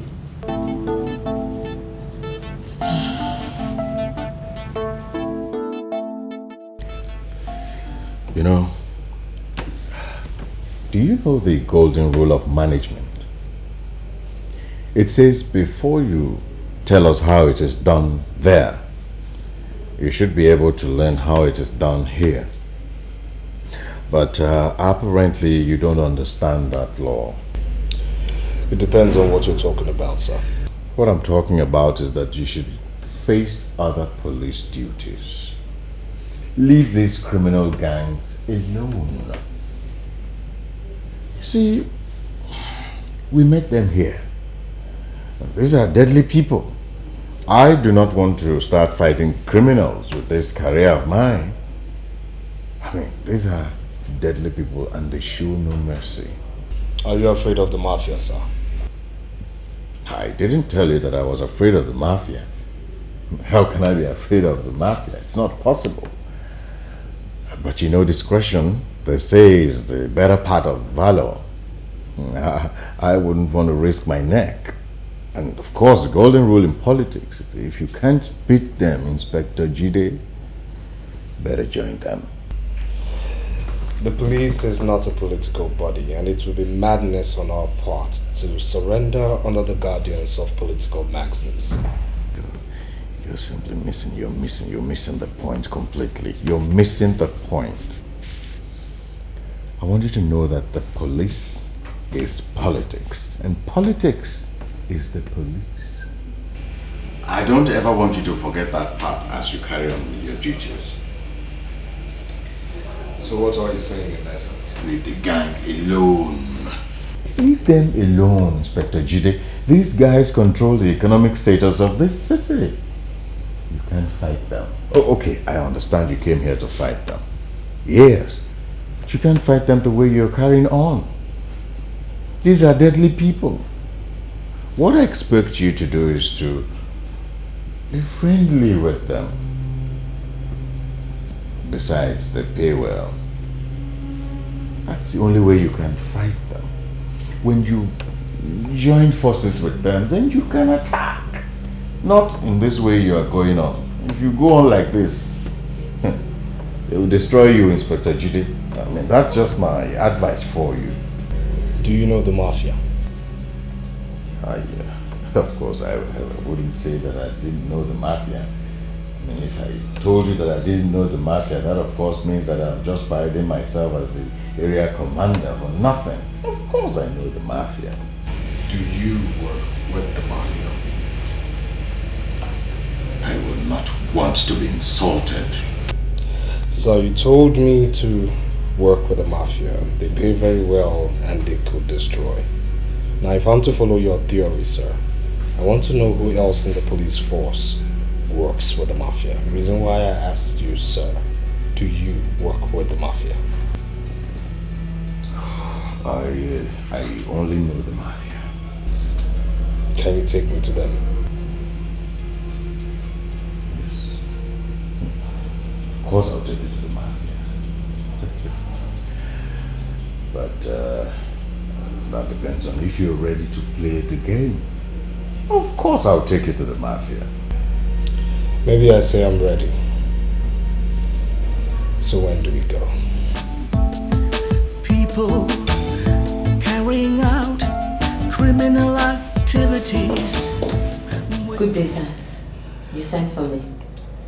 Oh yes, Constable, good day. Sit down, please. Yes. So, when do you close from work today? 7 p.m., sir. 7 p.m. Do you have any appointment after work? No, I don't. Why do you ask? Well, I would like to do some talking with you, and as a matter of fact, I'd like to take you out tonight. Sir, why don't we go to my place? There we can relax and talk properly. You want me to come to your place? Yes. Do you have any problem with that? You don't have a boyfriend who could make a surprise appearance? No, I don't. And why, if I may ask? I don't know why, but I'm telling you the truth. I think the boys are scared of me. I mean, a beautiful officer like you doesn't have a boyfriend. That's strange. Sir, maybe you do not understand. Most of the big girls you see around town do not have a boyfriend. And it is not because they do not want to, but because the boys are scared of them. Really? Well, this is one lecture I would like to hear in better and greater detail, so educate my ignorance.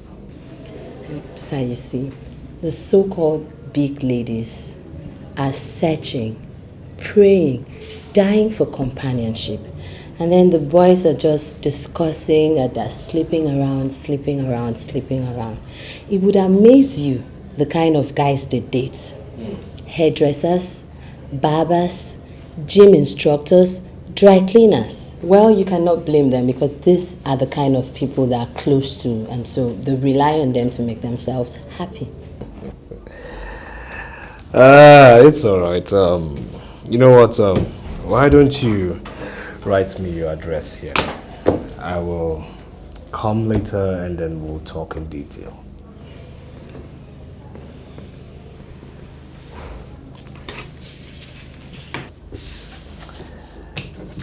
I'll be waiting. I will be there. Alright then.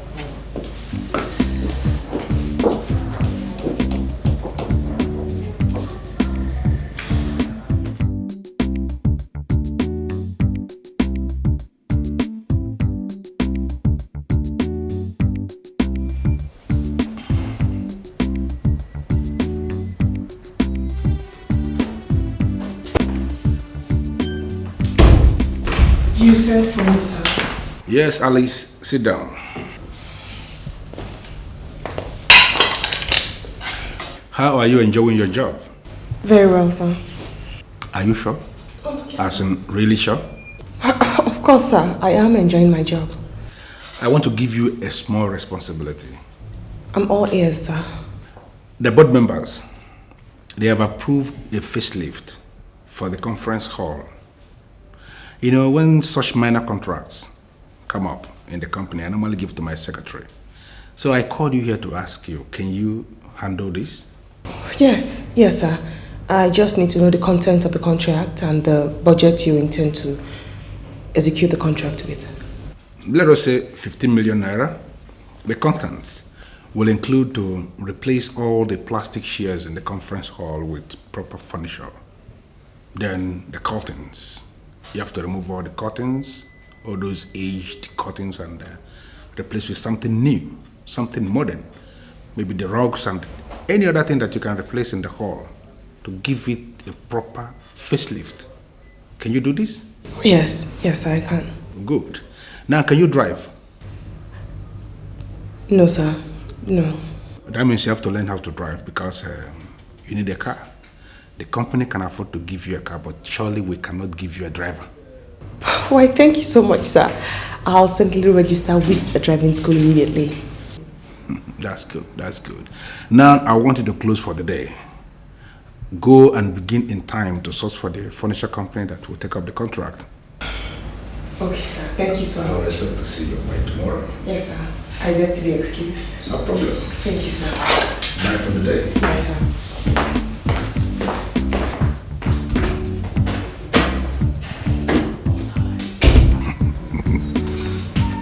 Good girl. Good girl. Can I help you? I'm sorry. Can I talk to you for a minute? I mean, I've actually been looking for you everywhere. I know you're angry with me, but it wasn't my fault. I have not said anything to anyone to suggest I am angry with you. He promised me a job. I never knew he was looking at your job. I mean, if I'd lost my job the way you lost yours, I'd be angry with all the parties involved. He said he gave you another job, but I must still say that I am sorry. It's okay. I must say I love your understanding and maturity. It's really a blessing in disguise. But I'm fine. I'm enjoying my new job more than the one you took from me. I'm really happy to hear that. Very happy to hear that. I am Amanda James. And you? I'm Alice. Alice Richard Nebulisa. Did you say Richard Nebulisa? Yes. He was my father. Do you know him? I don't know him, but I think I've seen that name somewhere before. Where? Please, where? I presently can't remember, but when I'm relaxed, I'll remember. Don't worry, just call me. Let me give you my card. Just keep in touch with me. I think you're a good friend. Thank you. I thank you for forgiving me. Bye. I want to advise you like a friend. Be very, very mindful of Mr. Okafor. He can ask for it right there in the office. And he can't turn him down. I mean, I've lost count of number of times he did same to me. What? I mean, you can't be serious. I am telling you what you must experience soon. Apart from that, he's a nice person. I have worked with him for 11 years and I know him very well. Okay? But please, please, don't say I mentioned this. Oh, no, I mean, of course not. I won't. Take care of yourself.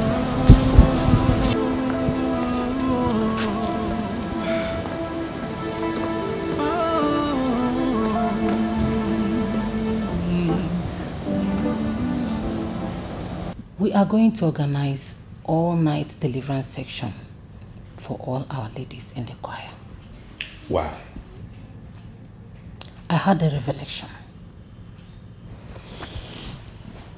Some of our ladies are not fully converted and sanctified Christians. I saw many of them whining and dining with strange men that looked like occult priests. And when we were asking them to come to our side, they were laughing at us. And they were practically kissing these strange men right before us. And before I know it, it cleared from my eyes. And I then realized I had a revelation. This is serious. Do you know who you saw? Yes, I think I saw most of our choir members. My dear, all we have to do is to organize an all-night deliverance section. If possible, let us invite Pastor Henry. My dear, we have a responsibility to nurture this church, and we cannot afford to give Satan any chance. This is the best time to tell you what's going on. Is anything the matter? Some criminals want me to pay them 5 million naira every month. What? They allege that they are the owners of the city. And if I don't come up with that money, they will blow off our church. I don't know what you think. All I know is that the criminals cannot hold us down.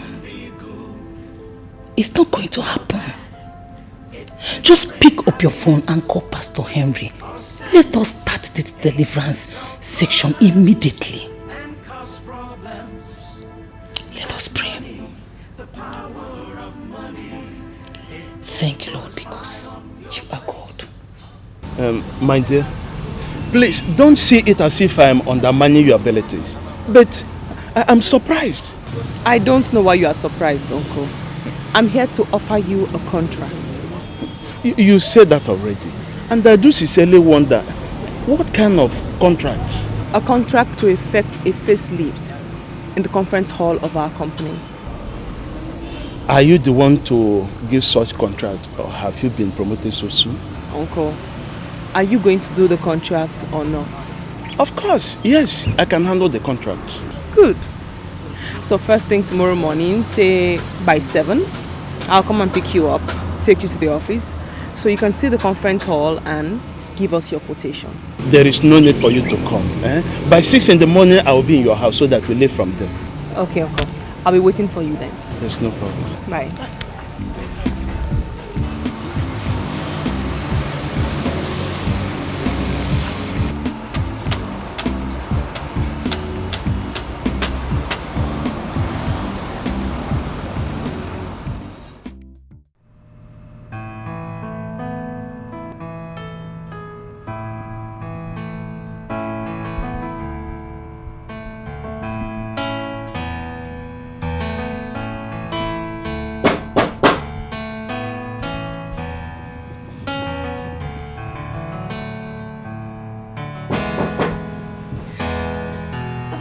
Hold on, I'm coming.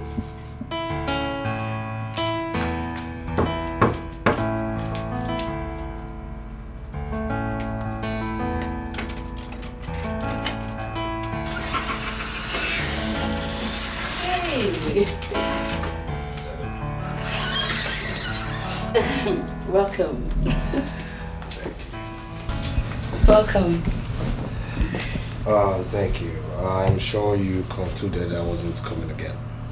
No, not at all. I didn't have such thoughts. Alright then, so where do I sit? The bed, of course. Oh.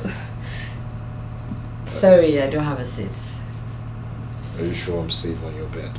Why not? Are you afraid? Come on, sit down. Alright. Okay. I don't know, what do I offer you? I have soup. I can quickly make you some of it. Well, on the contrary, I'm here for something much more serious. The area commander called me into his office today and I was so shocked at what he had to say. I mean, when he told me he was on the payroll of the Mafia, I looked at it as mere rumor. But with him calling me into his office today, I confirmed everything you alleged. What did he tell you? Well, he said we should forget about the Mafia. You know, we shouldn't fight them. They could be deadly and they pay very well. I mean, I was so shocked hearing such rubbish from a superior officer.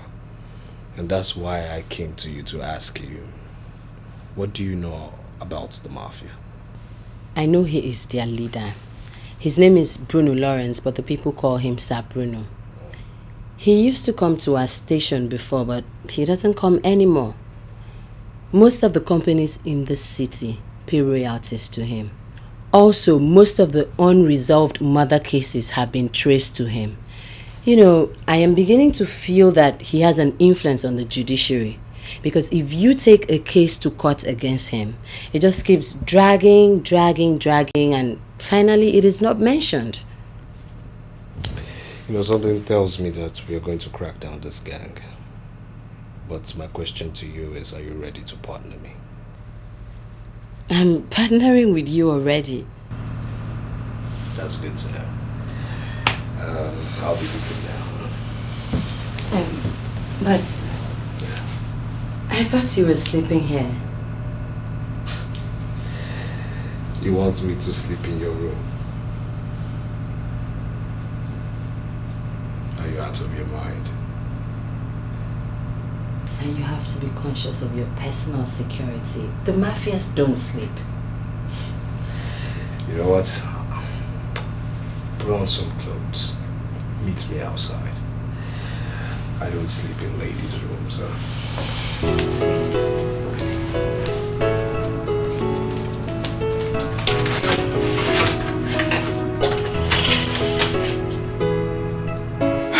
So, Uncle, this is the conference hall. Management actually wants to change these plastic chairs into proper furnishings. The curtains, everything. I think everything. And I was wondering, why would I give this contract to someone else when my own uncle is a furniture maker? If we remove all these plastics and some other things, what would they do with them? Honestly, Uncle, I don't know. This hall could seat at least not less than 400 guests. How did you know that? I know the measurement because it's my profession. And to implement a perfect facelift for this hall will cost your company not less than 6 million naira. Yes, 6 million. Did my proposal meet your budget? Well, I'll just sit back. You write your proposal, bring it across to me, and then I'll seek approval for you. No problem. If I get the money today or tomorrow, by the middle of the month, I will hand off the contract. I'll see what I can do. So shall we? There's no problem. I thank you very much. Before noon, I'll be back. I'll never disappoint you. Okay. How far have you gone with the contract? It's all going well, sir. I also intend to paint the conference hall in and out. Not to worry, sir. That's inclusive of the 15 million naira budget. I want to get it. You want to paint the conference hall and it's part of the 15 million naira? Yes, sir. That's good. I think I like this. You know, every other day you come up with something that makes me to like you the more. I'm impressed. Thank you so much. I call you actually to tell you that your check is ready with the accountant. Oh. You may collect. Thank you Anytime. Thank you so much. I honestly appreciate the confidence you have in me. No problem. You're welcome. Honored, sir. Go back to work. Thank you. May I? No, go ahead. Thank you, sir.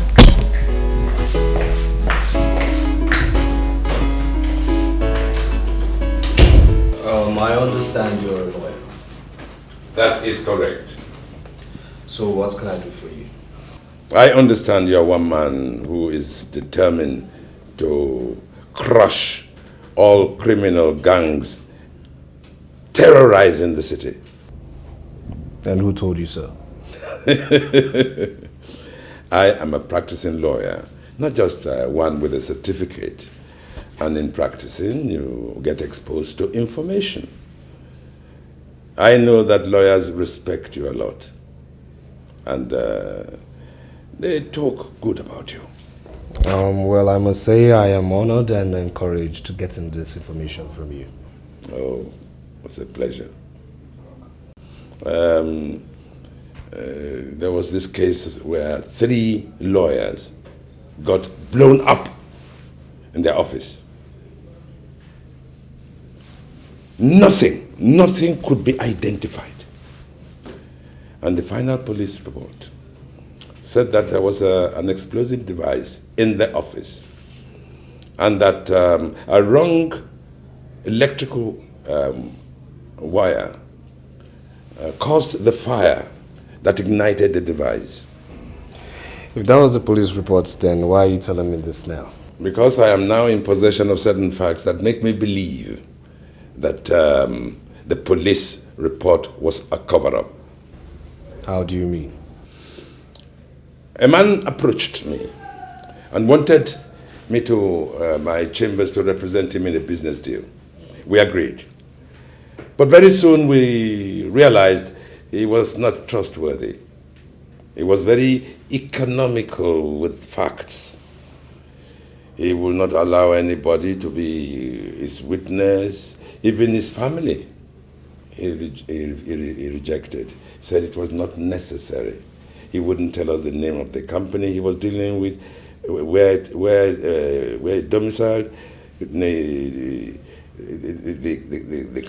country, the amount involved. No. But at the same time, he was offering to pay us double what we agreed if we kept the business secret. So we wrote him a letter asking him to look for another chambers. That was on the 4th. 3 days ago, the daughter of the man wanted to verify from me if I signed that. And he also brought that one.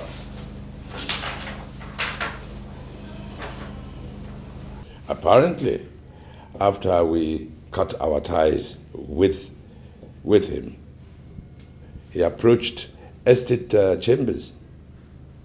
They agreed to handle his business and they signed an agreement on the 16th. On the 17th, the man released $1.5 million to the other company, Agrippa Investment Limited. And on the 18th, boom, the explosion. But what aroused my curiosity most was the fact that this girl said that her father died on the same 18th. Before then, I had trusted the police report, but not anymore. Well, sir, I must say that this case is worthy of my attention.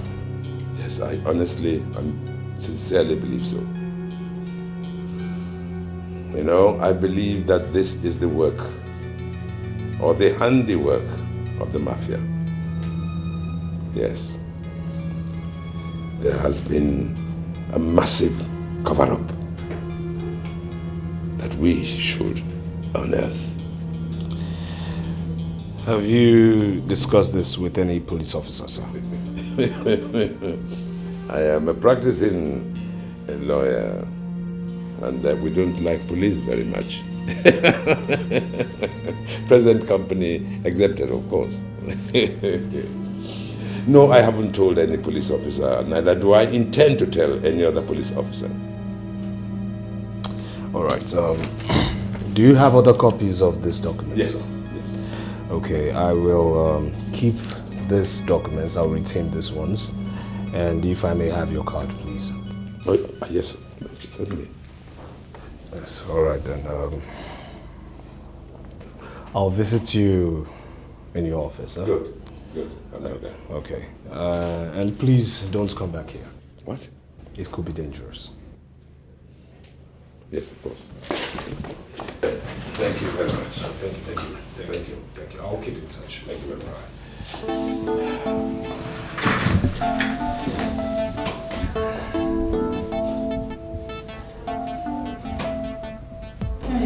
How are you finding your new job?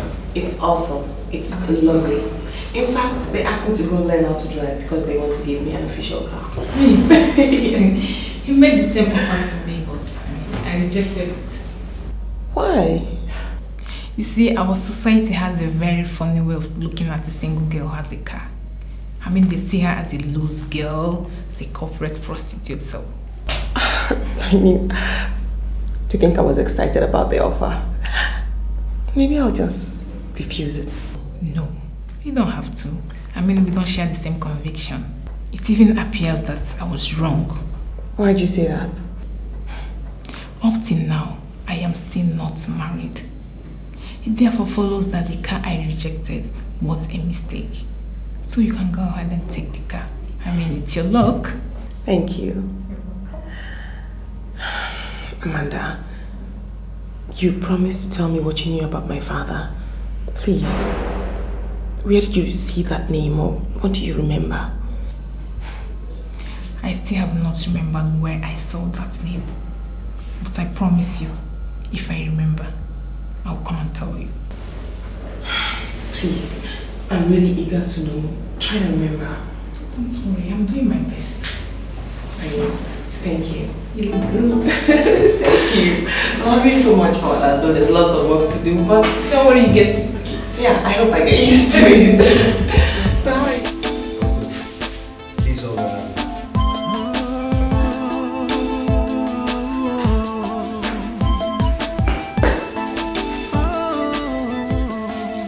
John, sir! Where were you last night? Sir, in my room, sir. In your room? Have you been enjoying the best of health lately? Yes, sir, my health is sound, sir. Then why have you been sleeping on the counter? Sir, I'm sorry, sir. It won't happen again, sir. I know it won't happen again. Because if it does happen, I'll make sure I keep you under the sun for hours. Alright? Yes, sir. Now you, get me police records of June, July, August 1987. Take your time and bring them to my office, okay? Yes, sir. Alright. Hey, take my car to Yakubu. Tell him to fix my valves. Alright?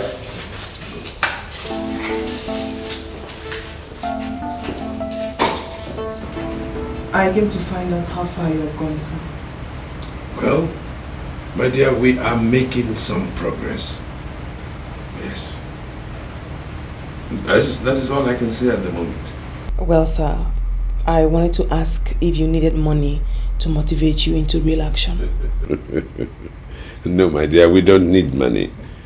But if you have surplus and you wish to give us your support, oh, we shall be most grateful. Yes, sir. Thank you. Thank you very much. I want to know who killed my father. Yes. Yes, of course. Of course. Do you know that Agrippa is a company that has metamorphosed into A&D where you work. Of course I know. So, what are you doing about getting into the archives and looking around to see what you can get there? I don't even know where the archive is. Are you not the personal assistant to the general manager? Yes. Well, what about his drawers, his files, his cupboards, anything, anywhere? See what you can get. I'll try, and I'll come back here once I get something. Good. Ask your mother, was there a death certificate? There was a death certificate, surely. I mean, I've seen it once in my mother's room. Good. I'd like a copy. I will get you a copy. Good. Thank you very much. Thank you, sir. It's nice to meet you again. And thank you for the money. You're welcome, sir. You're very welcome. Thank you. I'll take my leave. Searching till I find the truth. I am looking, searching till I get to the root. Justice is all I seek. Yes, everything is going according to plan, sir. All right, sir. Yes, sir. Okay, sir. Yes. These are the reports, sir. I have reason to believe the June report was tampered with. Some of the pages are missing, and then there are glaring discrepancies in the page arrangements. Oh, good. Very good. You may go now. I'll send for you later. Are we going out tonight? No, we are not. Come back here. Look. Zainab, I see you as an officer with great potentials. Don't allow sentiments to becloud your expected rise. What we share is mature, private and civil. You don't have to bring that into this forced environment. Do you understand me? Please. I'm sorry, sir. Good. Learn to behave as an officer that you are. Alright? I'll send for you later. Thank you.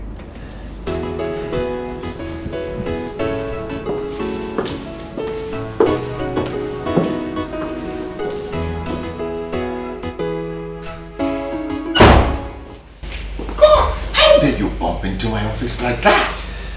I'm sorry, sir. You better be.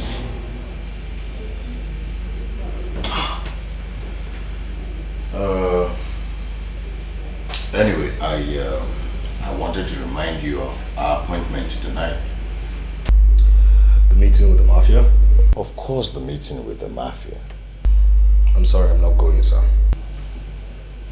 Why? I mean, what's your problem? Well, I've already informed them that we are coming. They are waiting for us. You're a compromised officer, I am not. You wine and dine with the same people you empowered to arrest and prosecute for the interest of national peace and order. I am not holding any meeting with your Mafia. And when you see them, tell them Inspector Jide is on their trail and watching them very closely. You want to die? Hmm? You want to wage war with a gang that have sophisticated weapons, huh? Okay. I also have reasons to believe that you tampered with the police report of June 1987. What are you talking about? Your so-called Mafia blew 3 lawyers to shreds June 1987. 1987 June, another man was deceived into investing $1.5 million into a particular company. Now, the company that received this money metamorphosed into another company June 1987. Now, the reports you have here doesn't show any of such information. And I have reasons to believe that the police report has been tampered with. Reason why I ask you, sir, Is this not the reason why you don't want to get transferred? You want to retire in the city? You know, a lot of times you fail to realize that you're just an inspector. An ordinary inspector. You're my immediate boss, yes. But you and I know that we are answerable to superior officers in the force headquarters. Now I want the torn pages of the police report, else you face our superior officers. Inspector Judy, are you threatening me? You're already a threat to the image of the police force. And need I remind you, sir, I am not answerable to you. Sir.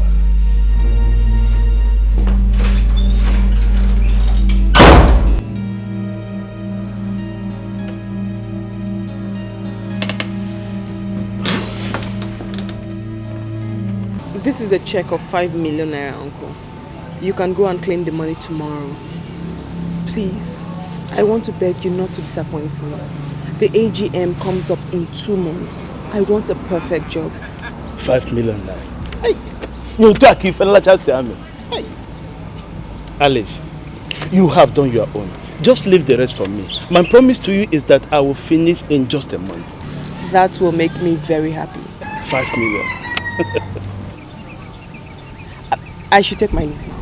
There's no problem. I will keep searching till I find the truth. I will keep searching till I get to the root. Justice is all I seek, to quench my curiosity. I will keep searching till I find the truth. Good afternoon, Uncle. Ah, good afternoon. You're welcome. Please sit down. Thank you very much. Let me get you something to eat. I've just prepared something. No, Uncle. No, What? thank you. No. When I get home. It's been long you came to visit me, you know that. So what's the problem? No, Uncle, no. I actually came to ask if you still do painting contracts. Contracts? You see, contract is my business. Apart from painting. As long as the contract pays, I can do it till that. Actually, Uncle, my company wants to give the conference hall a facelift in preparation for the AGM coming up in 2 months. So, I was wondering if you could take up the painting contract. Yeah, painting aspect of it. Is it only painting contracts? Yes, there are other contracts, but I gave them to Uncle Gilbert. I specifically reserved the painting contract for you. All right. So, how much are they paying? What is your price, Uncle? Would they want to paint it with real paint or those paint made in the barracks? The company wants the best. Okay. Is it going to be outside alone or inside and outside? In and out, Uncle. Including the fence leading to the conference hall. You know the place. Yeah. The conference hall. Okay. Take this. The painting will cost 800,000. Okay. That means you have to come to my office tomorrow. I'll give you a check of $1 million so you can start up immediately. Alex, you see, this kind of contract brings out the best in me. And because of this, tomorrow morning first thing, I'll use my money, get the paints and the painters. And I assure you, in 3 days, it is done. That will be awesome. But I honestly have to take my leave now. All right, thank you. Okay, bye. Thank you, my dear. Extend my greetings. Okay.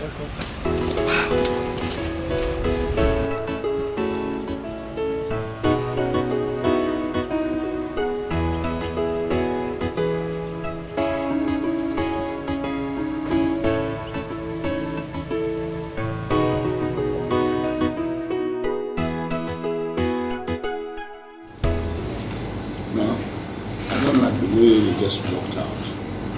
Yes, until I say yes. I don't want anybody to leave here because I know that people are watching us. You understand? It is. Where is the inspector? Sir, there is fire on the mountain. There is problem everywhere. What do you mean there's fire on the mountain? Huh? You got me out here at this ungodly hour, and you're not telling me there's fire on the mountain. Eh? What the hell are you talking about? Sir, there is fire on the mountain means that the inspector has refused to come with me. Look at you. You are an area commander on paper, but in real life, you are nobody. Nothing. You can't even handle an ordinary inspector. Sir. Huh? That inspector is not ordinary. Meaning what? Meaning he uses spiritual powers. He uses mystical powers. I don't understand his ability to uncover the truth, even hidden things. Just this evening, he was asking me about the June 1987 event. He knows the deaths that occurred in that month. He knows about the money. In fact, he knows the exact amount. And for your information, sir, he knows about the company. I mean, it takes a man with spiritual powers to know all of that. How dare you? How dare you reveal such vital information? How dare you allow such information to leak out? How? No. I didn't leak any information. That information didn't leak from my office. We covered everything. It couldn't have leaked from my office. He uses spiritual powers. Look, I'm ashamed of you. I pay you good money to cover my ass. 2 million naira every month that you collect, and you cannot do anything with it. Huh? Now listen to me. Go and search for that source of information and kill that person. Are you listening to me? Human beings give information to that inspector. Go and look for whoever it is and terminate it from the source now. Because if you don't do so, I will kill you. And I'm giving you 3 days. 3 days to do so, or else you are dead. Okay, sir, I will do my best. I will do my best.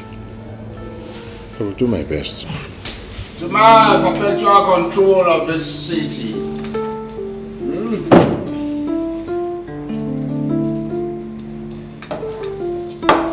know, we want to understand the simple thing about this whole thing. A group like ours. Can any of you here tell me the true meaning of the rule of law? You are a fool. That's what you are. An idiot. For you to stand there and begin to ask me that stupid question. I am the law. You're not. I am a trained police officer commissioned to save lives and property. You made me compromise that position. I'm here to announce to you that you must pay for that. Boys, I want you to grip this idiot, take him to a secluded area, and teach him to know that I am the law in this city.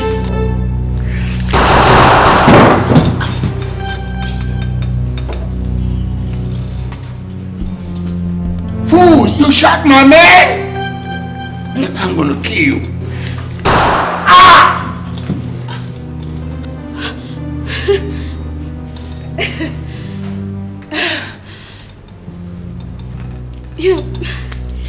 You know, it's so good that you killed them. For me. I mean, for us too. Now I can get to work for you, just like I always wanted. Huh. Okay. Stop there! You know, you want to work for me? I just know that it's people like you that make the gospel of Jesus Christ so cheap. Okay. You want to work for me?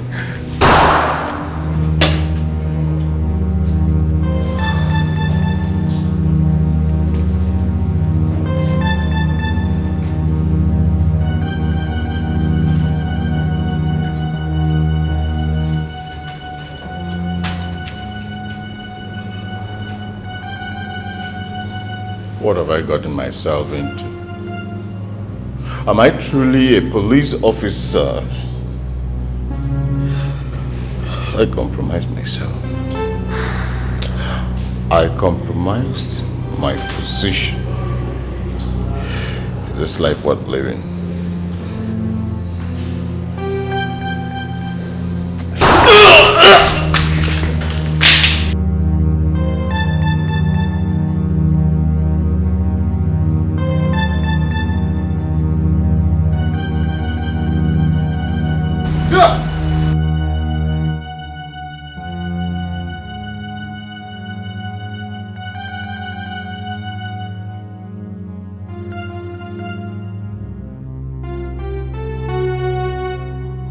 I shot myself. Why on earth did I start to fool around with these evil men? I am not going to allow them to destroy me. I won't sit and watch them destroy me. It is fire for fire. I search until I find the truth. I will keep searching till I get to the root. Oh, I'm sorry I'm late. No problem. No problem at all. How are you? I'm good. I'm alright. Vera, if I tell you I see you as a best friend, that certainly is an understatement. Reasons? You saw me and you liked me. You went out of your way to trust me. You trusted me enough to give me information which ordinarily shouldn't be given out. And courtesy of that your information, it's now glaring to everybody that my father was actually murdered. Yeah, you said that already. And now I want to ask you a very simple question. What are you going to do? God, they say, works in mysterious ways. I believe this is the time that God has chosen to unmask every single person that was involved in the murder of my father. And may I know why you said that? Vera, this city is filled with evil men and good men equally. I work with a group of very powerful men who love justice, who seek justice, who fight for justice. My father's blood will continue to cry out for justice. Sorry, Alice. I don't mean to be too forward, but who are these men you're working with? Vera, I want to be certain. I want to be very sure of every person I meet and every decision I will make before I squeal anything to anyone. No offense, but I certainly will let you know.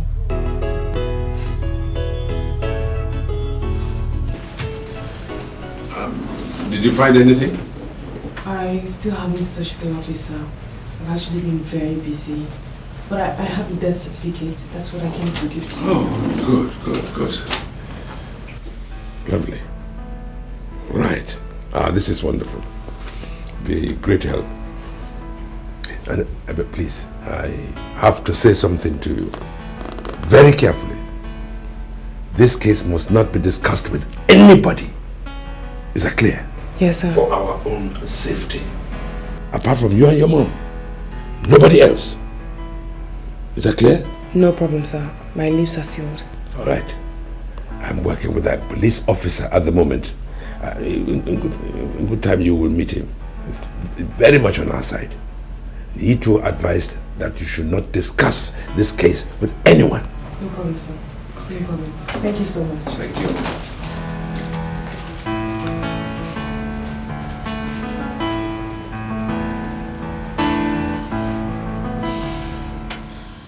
Some members of your group said that you are not showing enough commitment. As a thorough Christian woman, and I want to know what your problems are. I'm sorry, Mother, but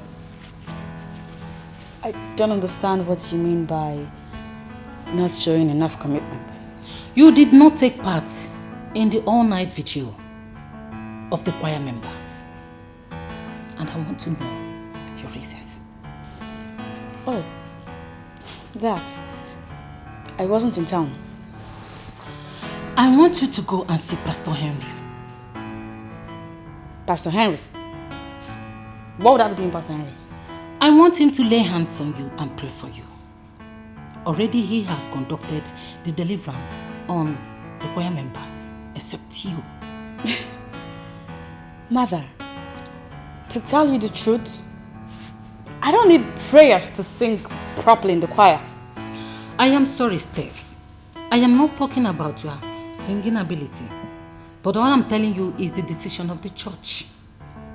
You must go to Pastor Henry if you're still interested in remaining in that choir. Did I make myself clear? Yes, ma'am.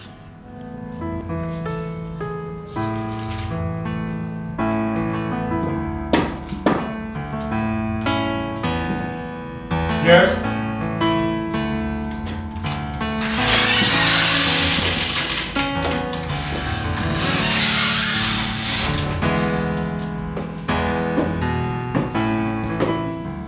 Good afternoon, sir.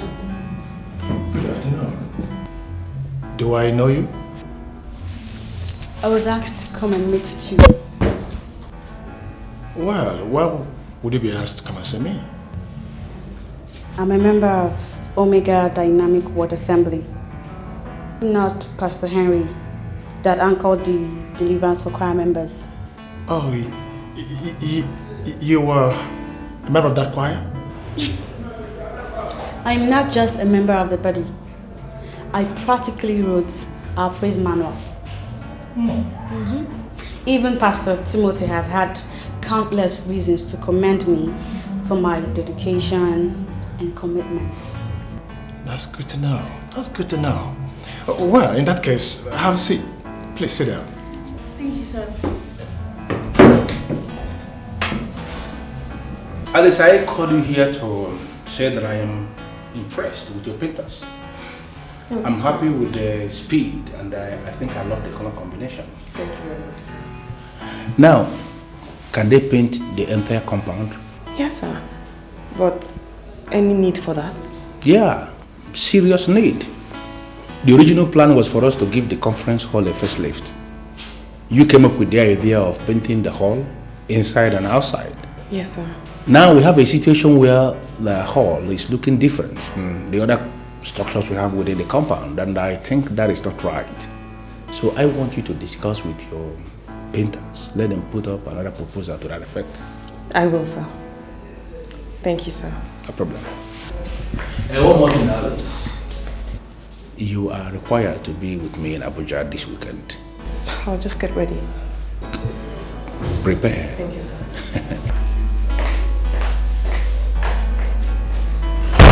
Well, young lady, what can I do for you?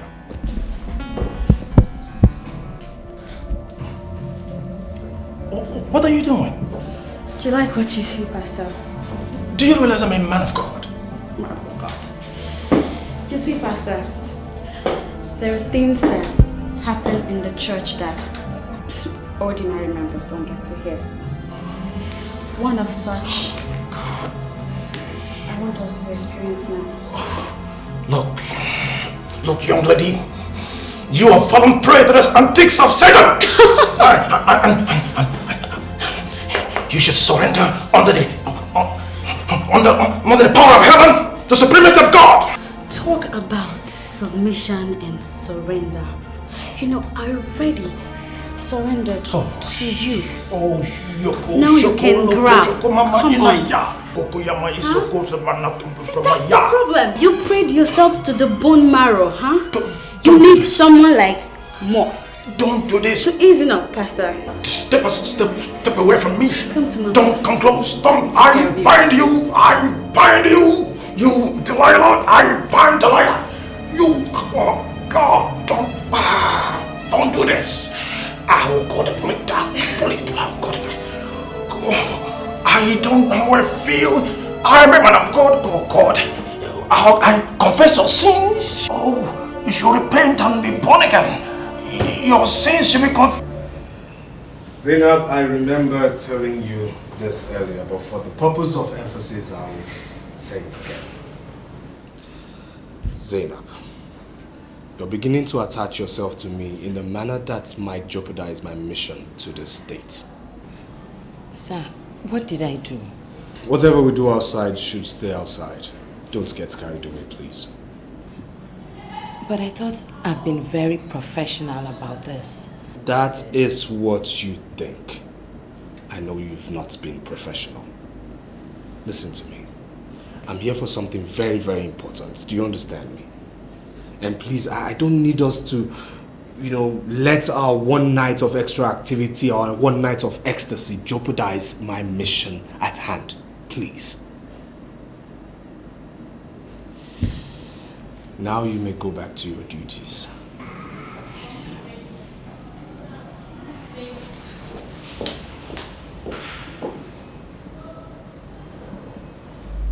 I want to put it to you that there can never be two captains in a ship. I am the captain here, and I want my orders obeyed explicitly. I am a police officer, and as such I can never be a captain. Are you cracking jokes with me? I only made an emphatic statement, sir. I am a police officer. I am not in the Navy, and as such I can never be a captain. I want to know exactly where you got that 1987 information from, and I want it now! I am still investigating, and as such I do not want undue interference from compromised officers. You're calling me compromised again? A credible officer will not hold meetings with criminals. You accepted before me that you hold meetings with the Mafia, which I have taken into account. Now, if a credible officer doesn't do it and you do it, that makes you not credible and compromised. Don't put more words into my mouth, sir. You have up till the end of business day to provide me the source of your information. Otherwise... Otherwise what, sir? You wait. You wait to find out what I will do to you if you fail to comply before the end of business day today. You don't have to wait until the end of business today. If there's anything you want to do, go ahead and do it now. Because I will never, ever tell you my source, sir. Sir.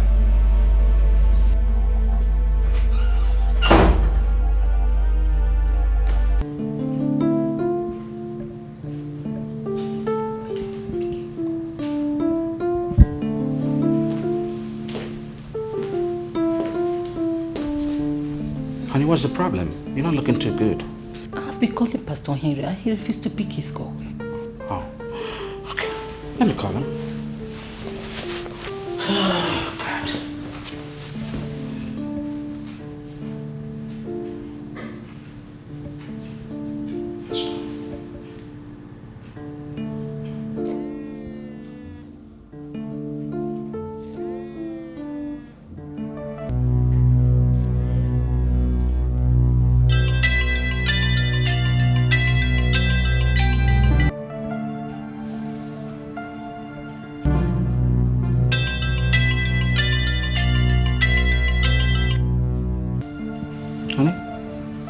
He's still not picking.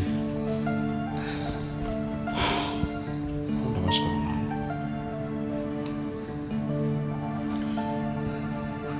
on. Sister E.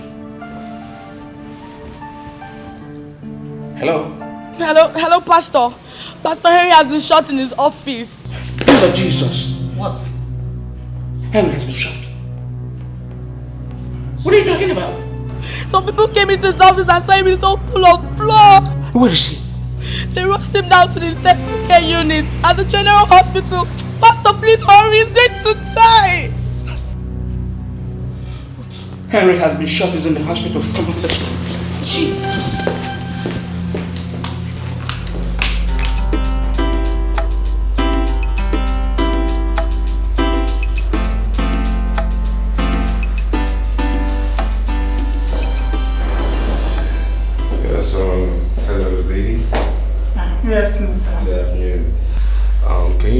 to Barrister Ozani, please. The name, sir? Inspector Jide. Yes, Central Police Station. You're the inspector. Barrister is waiting for you at home. He said I should give you this address. Meet him at home. All right then. Thank you. Thanks.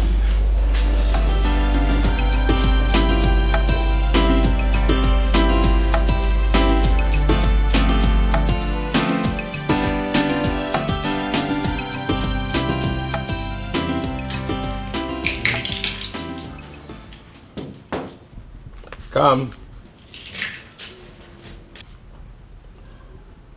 This way.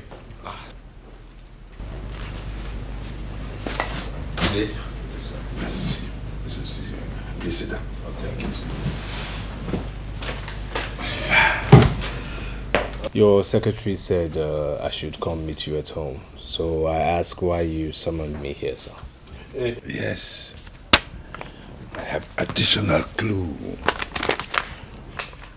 And what clue is this? This is a copy of a death certificate. I got it from the girl who brought the case.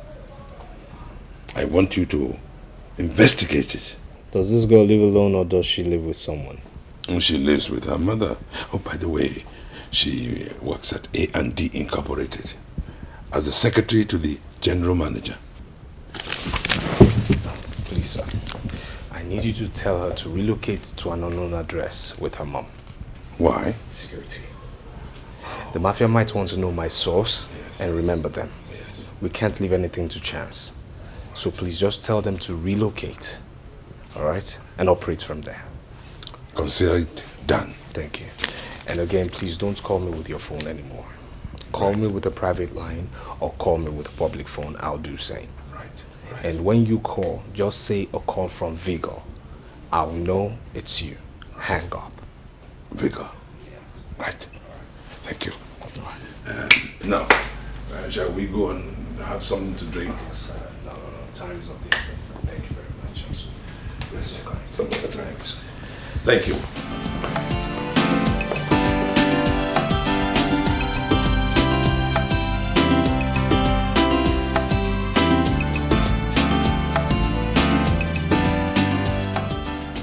Doctor, what's going on? Where's Pastor Henry, please? Calm down. Pastor Henry is in the intensive care unit. Sister Eve said the same. I want to go and see him. No, you can't. Our doctors are doing everything possible to remove the bullet that is hooked to his backbone. So you can't see him. Doctor, please. Are you sure Pastor Henry is not dead? Now, come off it, woman. He is not dead. Well, I may tell you that his condition is critical. But I can assure you that he's not going to die. Doctor, are you telling me that you're not going to allow me to go in there to say prayer for the dying man? You can say your prayer anywhere, but I allow you into the theater where our surgeons are working? I'm sorry, sir, it's not possible. So, how far have you gone with your treatment? I'm good now. I'm okay. As you can see, I'm okay. You know, it's good once in a while you visit the doctor. Even when you think you're healthy. If I didn't go, I could have been dead by now. It was there that I discovered that my system was on the verge of collapsing. But I thank God I'm alive now. I'm good. I'm okay. I'm equally happy. I'm happy you are back. Really? I was coming in and I saw some painters working everywhere. What's going on? Oh, that. You know, my secretary, I told her that we needed a facelift for the conference hall in preparation for the, forthcoming shareholders meeting. Yeah. And after the facelift of the conference hall, she came up with the idea of painting the hall, both inside and outside. And after painting of the conference hall, we started to see this, this discrepancy between this very hall and the other structures within the company. So I asked her to also paint the entire environment. And the budget seems to be very low. That's why you see painters everywhere. Wow. Well, I can say she's good. No, Benson, I think you are underrating this girl. She's not just good, she is very good. Wow, that's by the way. Have you heard the news making the rounds? The news making the rounds, is it in the city or in the company? In the company.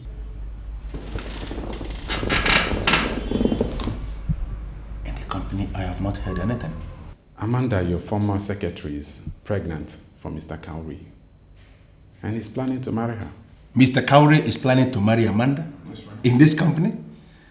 If that should happen, I'm telling you, both of them will leave this company. You should be worried, Mr. Okafor. Worried over what? You should be worried that you were not able to make that girl pregnant for 11 years you dated her. What? People are beginning to think that you're not man enough. Wait, are you telling me that people knew I was dating her the time she was working for me? Come on, Mr. Okafor, there is nothing hidden under the sun. See, you dated that girl for 11 years and you could not put her in the family way. But just a couple of months with Mr. Cowrie, she's already with a child. I'm sorry, Benson, but you must be an imbecile to ever think that I am in the same level with Mr. Cowrie. Why did he come to me? Why didn't you go to Cowrie? Yes, I dated. What? Man, I don't understand. Why would Mr. Cowrie go into that woman raw? Why? In this new millennium? In this age? Of course, I dated her. But I never entered her raw. Because I know what I'm doing. I'm a civilized person. Do me one favor. Go back to Mr. Cowrie in his office, look into his face, and tell him that he's an idiot to have gone into that woman raw without any protection. You know, what are they talking about? They are opening raw and they are entering raw in this business environment, and you are coming here to discuss that thing with me? I have spoken to the police officer, and I think he has made a very good suggestion. What did he suggest, sir? That you and your mom should relocate to another unknown address. Why? His source is being investigated, and soon they might remember your mother. So it is very prudent to take your mother to an unknown address. Are they that powerful? You're dealing with Mafia. They're heartless and ruthless. They will kill an entire gathering looking for one person. Oh yes, and not bat an eyelid. If you ever cross their path, consider yourself dead. But we don't have another house. Where do we move to? Well, I have a flat in one of my buildings, and you can go there. It was a space I wanted for a guest house, but you can have it for now as a temporary measure. Where is the flat? The street behind yours. I'll have to speak to my mother about this, and I'll get back to you. No, you haven't got that time. You must move tonight. So urgent? Dealing with criminals, ruthless criminals. That reminds me, sir. I actually saw a document in my father's wardrobe. It's dated 1983, May, but the account statement has my father's name as the account holder. I don't know if it's of any importance to you. My dear, it could be of utmost importance. Have you got it there? Oh, I didn't know it was going to be important, so I didn't bring it. But if you want it, I could get it for you. Oh, yes. Yes, I think it could be very, very important. I will get it across to you, sir. Yes. Thank you. Thank you very much. Thank you, my dear. I will keep searching till I get to the root. Yes, Oga Police, can we help you? I want to see the medical director.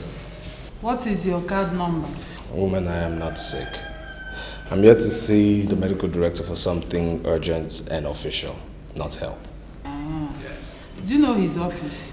If I knew his office, I wouldn't be wasting my time asking you this question.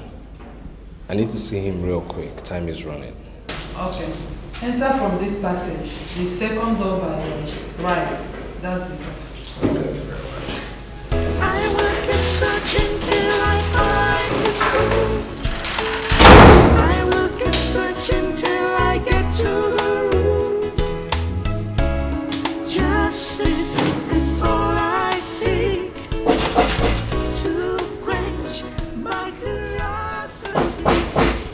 Yes, come in.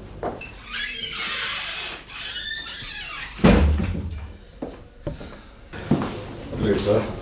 Good afternoon. Please do sit down. Oh, thank you. How may I help you? I'm Inspector Jude,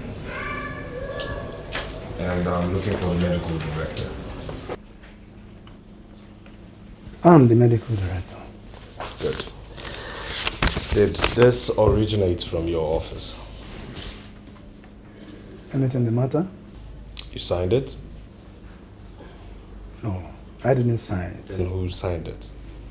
Professor Leonard, the former medical director, did. Where is he? Oh, he's retired. Retired as in resting or retired as in dead? No, he's not dead.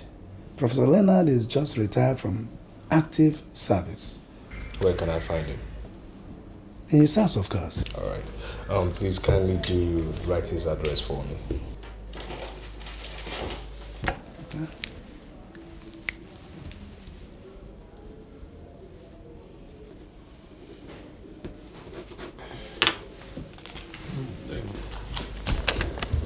Thank you very much. The man is old. Don't dream so much. If anyone comes here asking you any question, do not give him any detail. We, the police, are trying to unveil some criminals. Now, helping the police is part of your civic responsibility. I'm sure you do understand that. How am I sure you are not one of the criminals out there? Because I'm leaving your office and you're still alive. Criminals live with tales of woes and sorrows. Have a nice day, sir. There is more to it than meets the eyes. Something is wrong somewhere. Things are not as they seem to be. Something is hidden somewhere. How is your health, sir? I'm getting better. Have you been able to find out the source? Well, I am doing an entirely different thing altogether.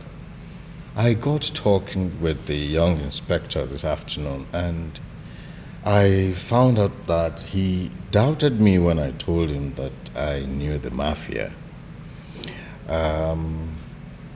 From the way things are going, he might even end up working for us. You know, he initially was scared that, I was trying to set him up. So what have you done? Yes, he wants an evidence of 10 million naira.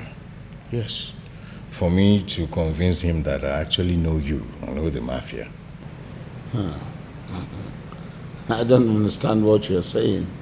Well, all we have to do is package this money in a briefcase. I take it to him. He sees it.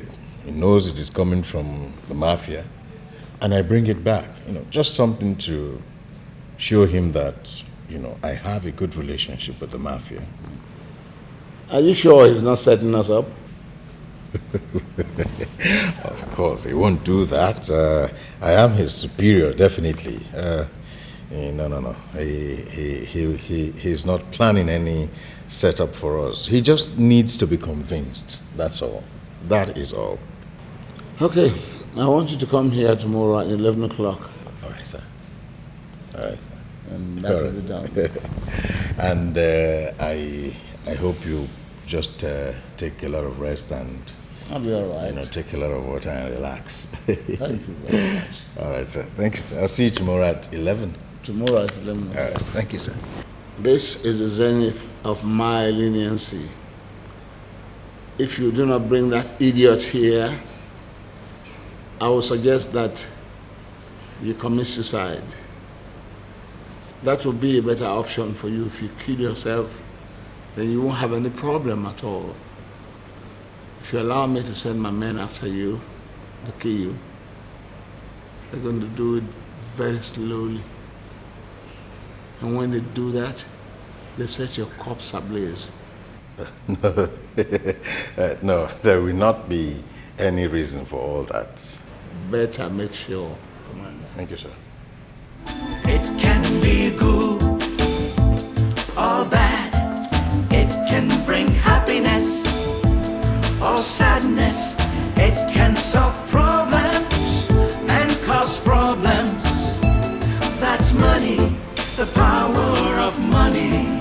It can put a smile on your face or make you cry. It can bring sanity or cause insanity. It can turn people to monsters. Oh, darling.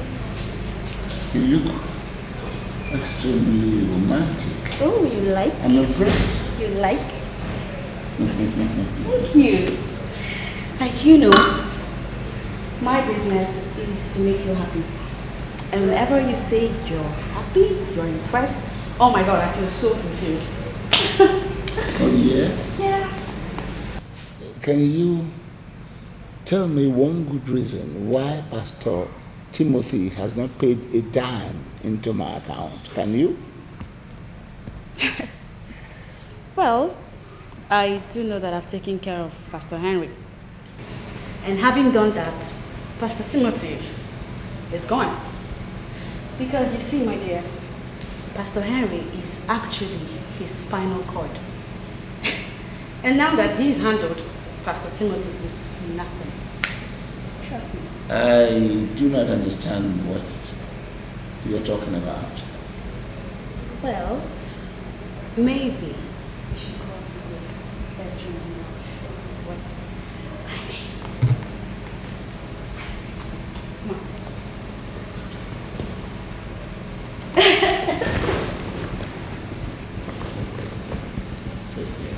Okay. Don't you understand that sometimes I'm too old?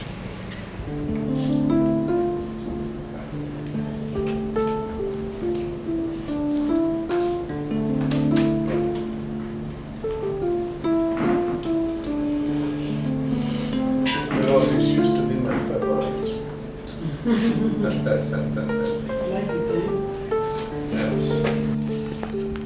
Good evening, sir. Good evening, madam. I am Inspector Jide from Central Police Station, and I'd like to have a talk with Prof. Oh, please do have a seat. I'll join you right away. You're welcome. Thank you, sir.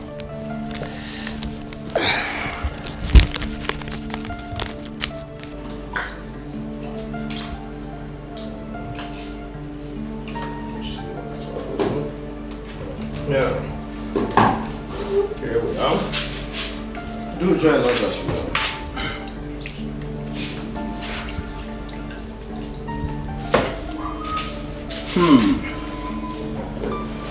What do you want, officer? Sir, there is this document we are tracing, and the medical director at your former place of work said you actually signed it. Can I see the document? Ah, of course, of course. It's death certificate of the late Richard Neboli, sir. I need you to look at this certificate and tell me if you signed it, sir.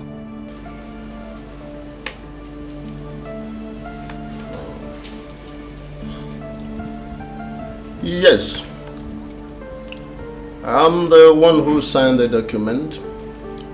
I signed it in my capacity as the medical director then. Oh, good, good, good. Splendid, splendid. So, what was the cause of his death? The cause of the death is written in that document. Just can't you see? You're with your eyes there. Sir, I am not a medical director, you know. I'm just a police officer. You signed this document, so I need you to explain to me the cause of his death. If you insist. The man died from cardiac arrest. Sir, I need you to be careful what you say, you know. Tell me the truth. Because evidence reaching the police say that he was actually murdered. So, sir, I need you just to tell me the truth and nothing but the truth. Because else I'll subpoena you to court. You're an old man and I know you wouldn't like that. Inspector Jide, or whatever you call yourself, what else do you want from my husband?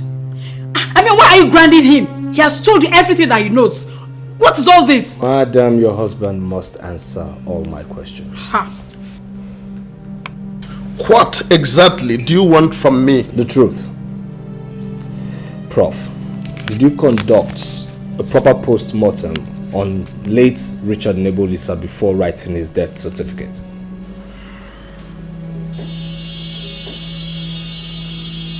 You're welcome.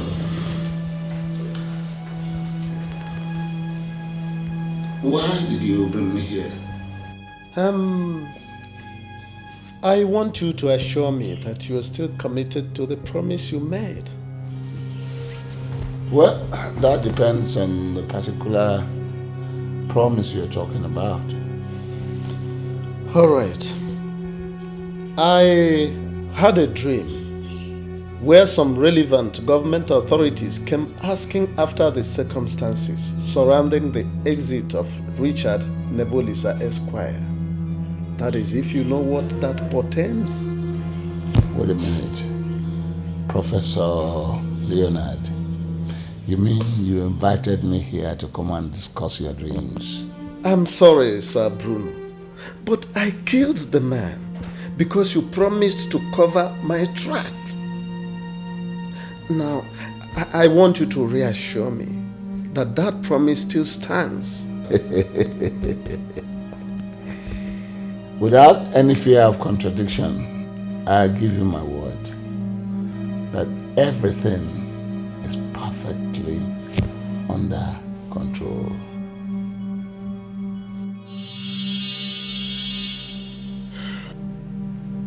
You're wasting my time, old man. I don't know what you want, but I have told you what I know. Prof, you have a good opportunity of redeeming your image right now. Don't force me to get the truth out of you. And again, don't force me to see you as one of those evil men holding this city down. I don't know what you are talking about, officer. I don't know what you are talking about. Will you leave me alone? Just leave me alone. Leave my husband alone. He has told you all that he knows. Leave him alone. Alright then. I'll be seeing you very soon. Honey, it's okay. It's okay.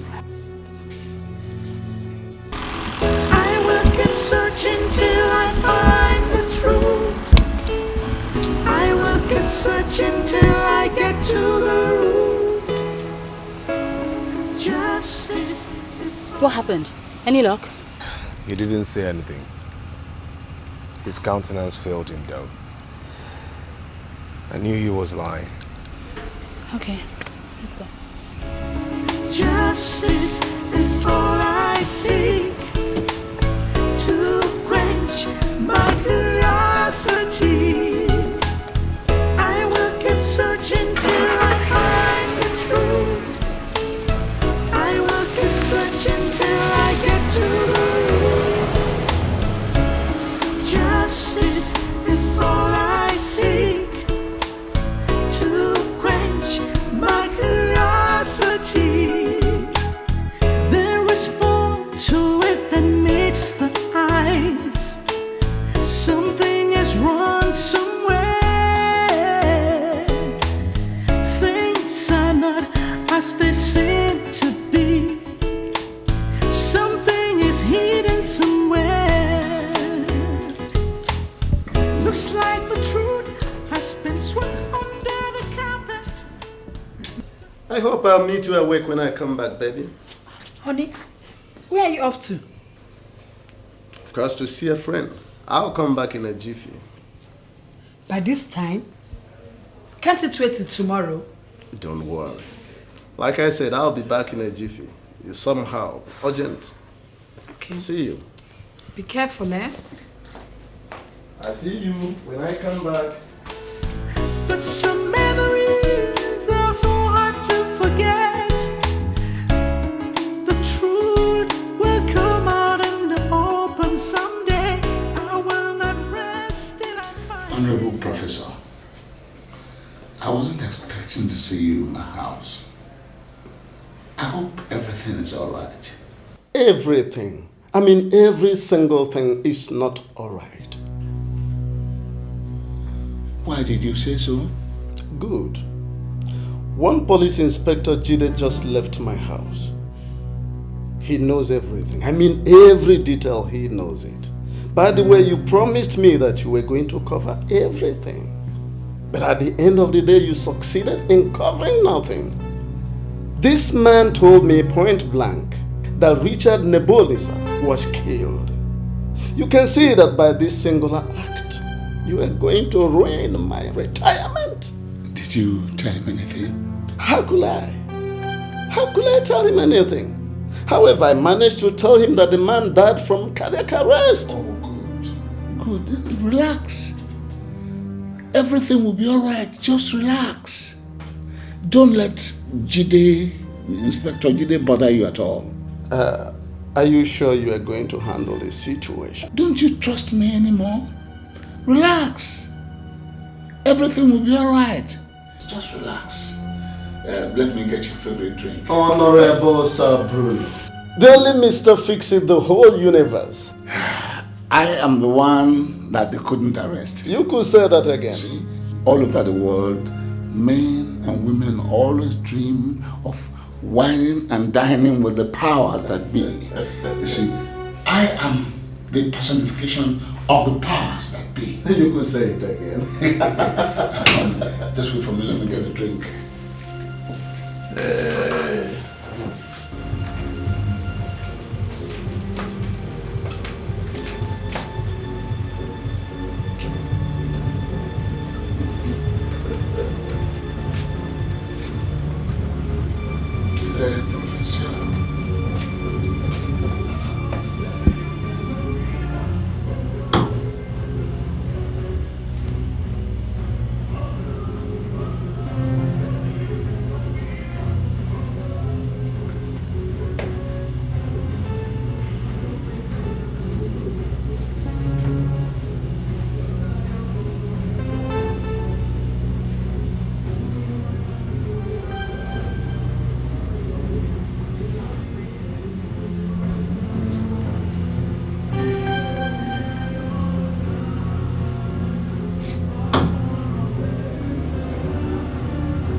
Professor of Medicine. Yes.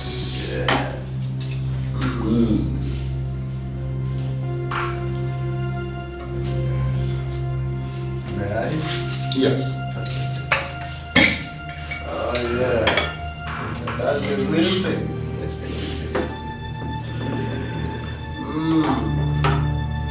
This is your favorite wine. I've kept it in my room for 7 years. Oh, I know it will taste real good. It will taste real better now. Yes. Pull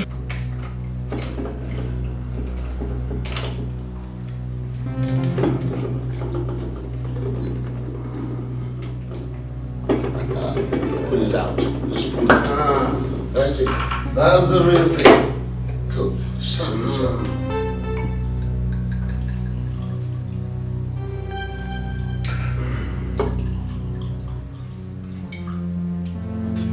Yes, the police will look for us and they will never see us. That's right.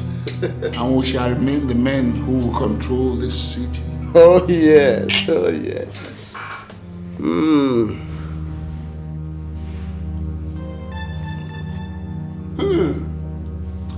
This wine remains the best wine ever.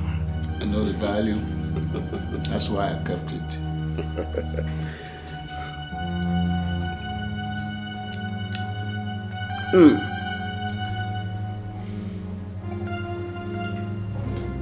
I don't have to keep my wife waiting. Okay. I'll be waiting for your action. All right. Well, thank you, Professor. Thank you, Sir Bruno. cheers. He was paid. Now it is time for him to pay.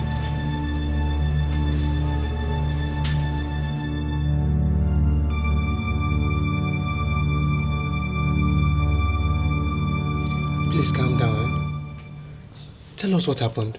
We were eating when one police inspector, Jide, from the Central Police Station entered our house.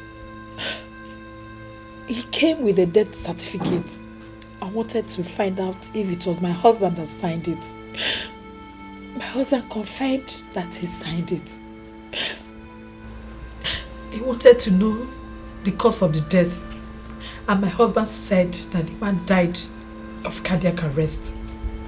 The police inspector said that there was fresh evidence to prove otherwise, that the man was murdered.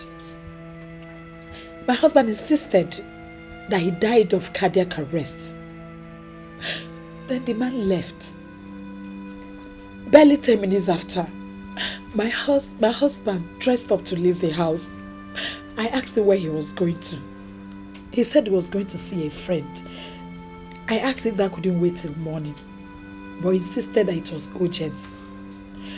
He came back after about an hour. We all prayed and went to sleep. He actually laid on the same bed with me. There was no struggle. There was no scream. Only for me to wake up this morning to find my husband dead. Stone dead. My husband died.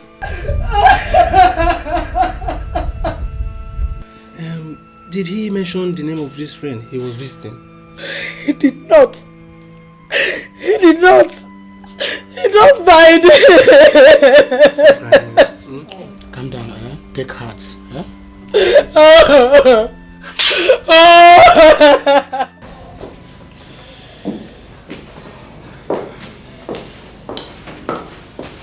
Sir.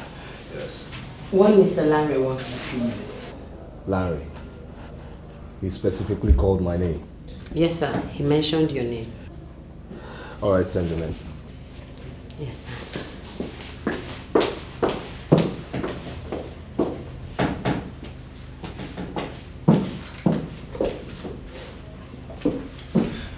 Good day, officer. Yes, good day, my brother. How are you? I'm fine, but not very fine. Very fine, sir. I'll sit down. So, my brother, what can I do for you? My name is Larry. I'm the younger brother to Professor Leonard. Well, I must say your brother, Professor Leonard, is not a friend of the police. Why do you say that? There is a murder case I'm investigating presently, and I know he has a lot of explanation to make. I quizzed him and he didn't tell me anything. Definitely he was lying. But trust me, I will be with him this night. He has to speak for his own good, else I will force him to. You don't have to go there tonight. And why do you say so? Do you have information for me? My brother passed away last night. You're not serious, are you? I'm serious. I'm actually here because his widow told me you came around last night. Why? What is this? He doesn't have to die now. He doesn't have any reason to die now. Oh my God. Look, I'm sorry, please forgive me, okay? I'm sorry about his death, but he hasn't answered my questions. He didn't want to die either, you know. What do you mean by that? Do you know your brother was part of the Mafia? And he could have committed suicide in order not to jeopardize his organization or expose the Mafia. Are you suggesting that my brother killed himself? Look, I've not said anything, but I'm not saying that, but still it's a possibility, huh? Well, when you left last night, his wife told me he drove to visit an unidentified friend. He came back, slept, and then could not wake up this morning. You know what you're going to do? You're going to go to your people. Tell them the police want to conduct a post-mortem on his corpse. Don't bury him just yet. Yes.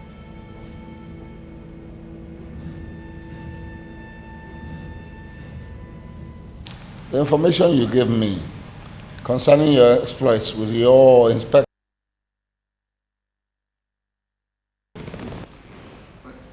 It's authentic, sir. How can it be authentic when your man has been going about asking everybody questions? How can that be? I was still with him this morning, and he even asked me about the evidence that I said I was going to bring, and I assured him that I'll bring it this afternoon. He went to Professor Leonard and questioned him so much, the man nearly broke down and started singing. You understand? If he meant well, if he was interested in joining my company, why would you go about questioning people like that? If it's that, sir, I don't think it's a problem. You know, he doubts us. He's worried that we are setting him up. That's why he's so serious with the so-called investigation. You know, you just give me the evidence he asked for, and when I show him, I might eventually bring him here. All right.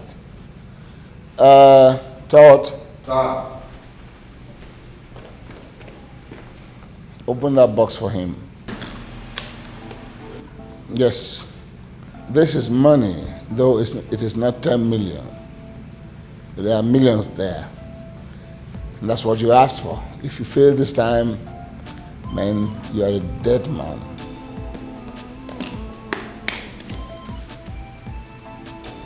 Well, you have just given me the tool, you know, to bring him here. Just leave the rest to me. I'll handle it. Thank you, sir. You better not fail this time. I won't fail, sir. Thank you. Solve problems and cause problems. That's money, the power of money. It can put a smile on your face or make you cry. It can bring sanity. In my career, I've seen the Mafia move separately. But I must say that the way they move in the city is the most dangerous I've ever seen. Why do you say that? I went to visit the man who signed the death certificate last night. I questioned him to get some facts. He was lying. Then I left. Then I gathered he went to see a friend, unidentified though. Came back, slept, never woke up. This is serious. Yes. I'd like to see the girl and her mother. I'd like to question her mother. She's still a suspect, I am sorry. And I will not play down on this suspicion until I've quizzed her mother properly. Right, okay. Yeah, I'll take you to their home. Good, good. Oh, by the way, that girl has actually found yet another lead. The best so far, in my view. Her father's bank statement. Oh, yes. And the bank is still alive. You will not believe this. He had $7 million in 1987. Now, luckily, the bank still exists. So what you have got to do is find out if the money is still there or it has disappeared.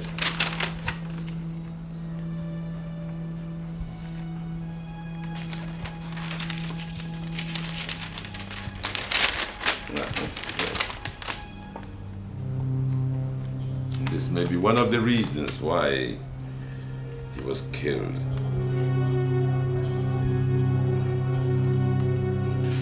The moment she came into my office, I knew I was in trouble. You know, she began to exhibit some seductive movements that I didn't understand. You know, and suddenly she began to take off her clothes and she just rushed at me like that, and I was so helpless. I'm sorry, Pastor Henry. I am very, very sorry. But you should have run for your dear life. Don't blame me. Don't blame me. I was taken in by her story. She told me she was the one that wrote the press manual for the choir. And I was thinking I was dealing with her Christian sister until I found out who she was. You know, she came at me like that and I was shocked. At what point did she pull the trigger? I don't know. Honestly, I don't remember. I didn't even know I was shocked. But I remember trying to resist her and she was forcing herself on me. Then I passed out and I woke up in the hospital and they told me they had removed one bullet from my backbone and all that. To think that that kind of girl is in a Pentecostal choir beats my imagination. I still cannot believe it. Okay, she even claimed she claimed you know her well. I saw it coming. In fact, I had the revelation, and that is why I called for that deliverance session. You see, we may have to disband the choir. Yes. Because Steph is not and cannot be the only one that is possessed in that choir. I can believe this. To imagine that I regarded her as one of the best singers in that choir. Oh, it beats my trust.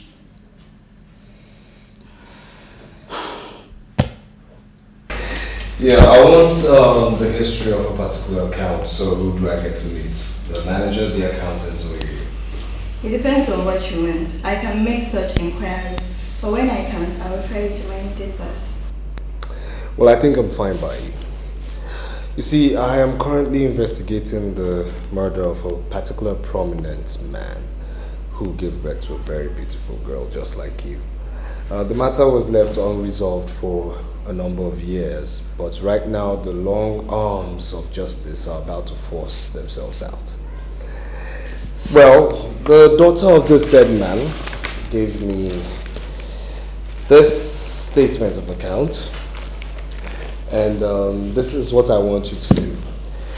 Look it up in your system, open it, and tell me what you see. I like your manner of approach. Well, thank you very much. Of course, a beautiful banker like you is expected to do beautiful things. Wow! What's the matter? No, but you have to see the manager. What's the problem? Nothing. But there are certain things he alone has to explain to you. So where can I find the manager? It's not on seat now. You can come again tomorrow. All right. I'll come tomorrow then. So can I have my statements? Okay. Thank you very much. My pleasure. I think I'll say the pleasure is all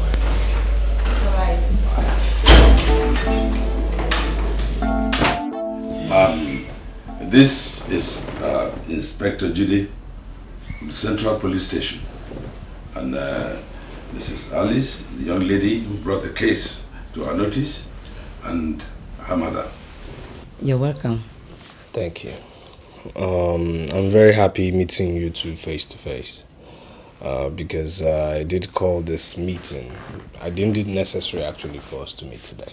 Yes, he did tell us of all the efforts you've made in resolving the matter. Well, when I instructed that you should leave your former place of abode, you thought I was kidding. The truth of the matter is that the Mafia visited that place. Now imagine what would have happened if they found you there. What? When was that? This morning. Oh my God. Officer, thank you very much. Thank you very much. I am surprised that all this are happening.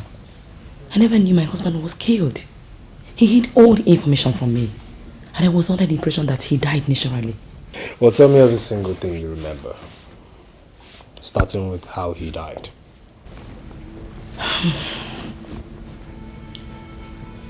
He woke up normally that day and left after eating his breakfast of pounded yam and insala soup. He ate the same breakfast every other morning. He came back around 8 p.m. I can remember that night, he smoked in the sitting room for about 10 minutes and went to bed. Meanwhile, he had quit smoking before, but he smoked again that night. I later joined him in bed and he was already asleep. I didn't touch him. He was snoring like he does all night, but I managed to sleep.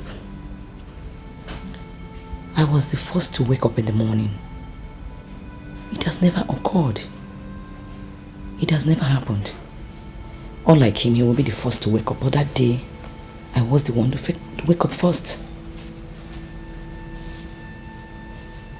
I turned on the light and noticed that he was not breathing. I touched him and he was too cold. Too cold. I knew what that means, so I ran out and called the neighbors. They came in and confirmed him dead. That was it. It has never occurred to me that he was killed. So did he struggle that night? Not at all. He didn't struggle. The same position I met him in the night was the way he was when I woke up in the morning. Do you know his business interests? He never allowed me to know. He made it a law that once he entered the house, that business must not be discussed. He kept me in the dark, but he would give you whatever you want, anytime you want it. So if he had an account, for example, you wouldn't even know? We operated a joint account in which he deposited 5 million naira, and that was the money I'm using now for my business. Well, I went to visit and question the doctor who signed your late husband's death certificate. Information reaching me says he died the same way your husband did. What?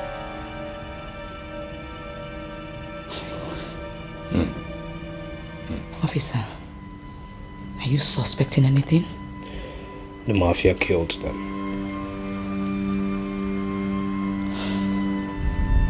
I am sorry, Larry.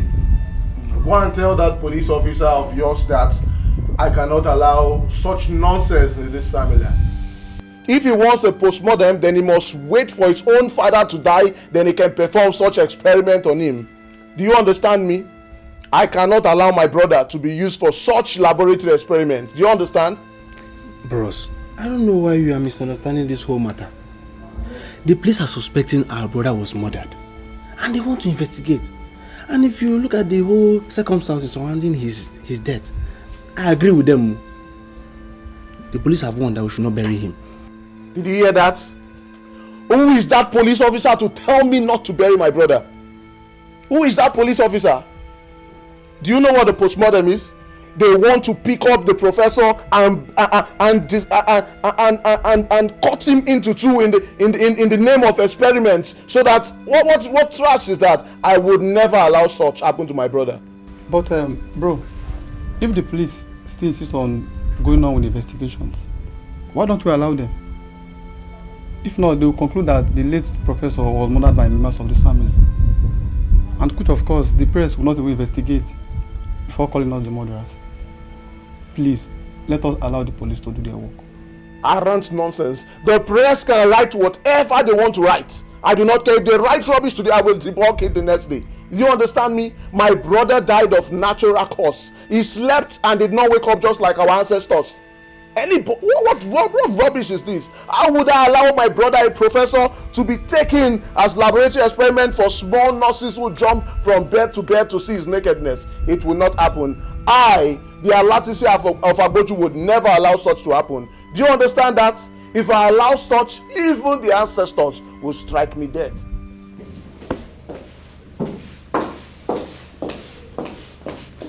Sir, you sent for me. Zainab, sit down. So tell me, what are your findings and why has the area commander not been coming to work? I understand he traveled, sir. Traveled? I mean, he couldn't have traveled without a handover, without telling anybody. Are you really sure you went to his house? Sir, I am a very serious officer. I went to his house and the guard said he traveled. Could he have been killed by the Mafia? Sir, please, you need to slow down on the tempo and rest. The way you're going, you may break down. Rest? When the city is on fire? Do you know what you're talking about? What are you up to? Nothing. I was thinking maybe you'll come around tonight. You know what? You go back to the counter, alright? And don't come back here until I tell you to. Yeah, stay there. On another note, you go with some officers to the area commander's house, okay? Comb the place, drill the guard. You may never know when you get proper information. You may leave now. Yes, sir.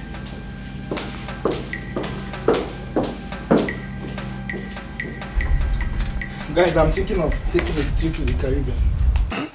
You Caribbean. What's that? What's funny? What exactly are you going to do at the Caribbean? You see, there's this girl, very lovely girl that saw me on Facebook and went crazy. And she invited me over, you know. I'm thinking of having a moment of bliss with her at one of the best beaches in the Caribbean. I'm serious, I'm going to finish that girl. Saka. What? Should I tell you the truth? And what's the truth? You have to be careful. Sure will, I'll be careful. You just have to be very careful. What's the problem? I will be careful. No, you see, Caribbean is not just the kind of place you just go like that. But not be saying when I know they Facebook. Facebook team But with I it don't be that the girl come. Boys, are you all pondering what I'm pondering? No, sir. The area commander, he has made away with my money. Remember the money you opened for him to see? Yes, sir. Yes. He has escaped with it. He came with the story that the inspector wanted to see 10 million naira before he joins us. It was all lies. He just wanted to take the money and run away. Luckily, I didn't give him 10 million. He took 3 million. What exactly do you want us to do, sir? I want us to bring the area commander here. Yes, with my money. But in case you don't find the area commander, look for whoever has seen him and bring him here. If you can't find who has seen him, look for who has heard about the area commander, wherever he is. Bring him here. The truth is that you must bring somebody here. Am I clear? Right. You stay behind. Bye.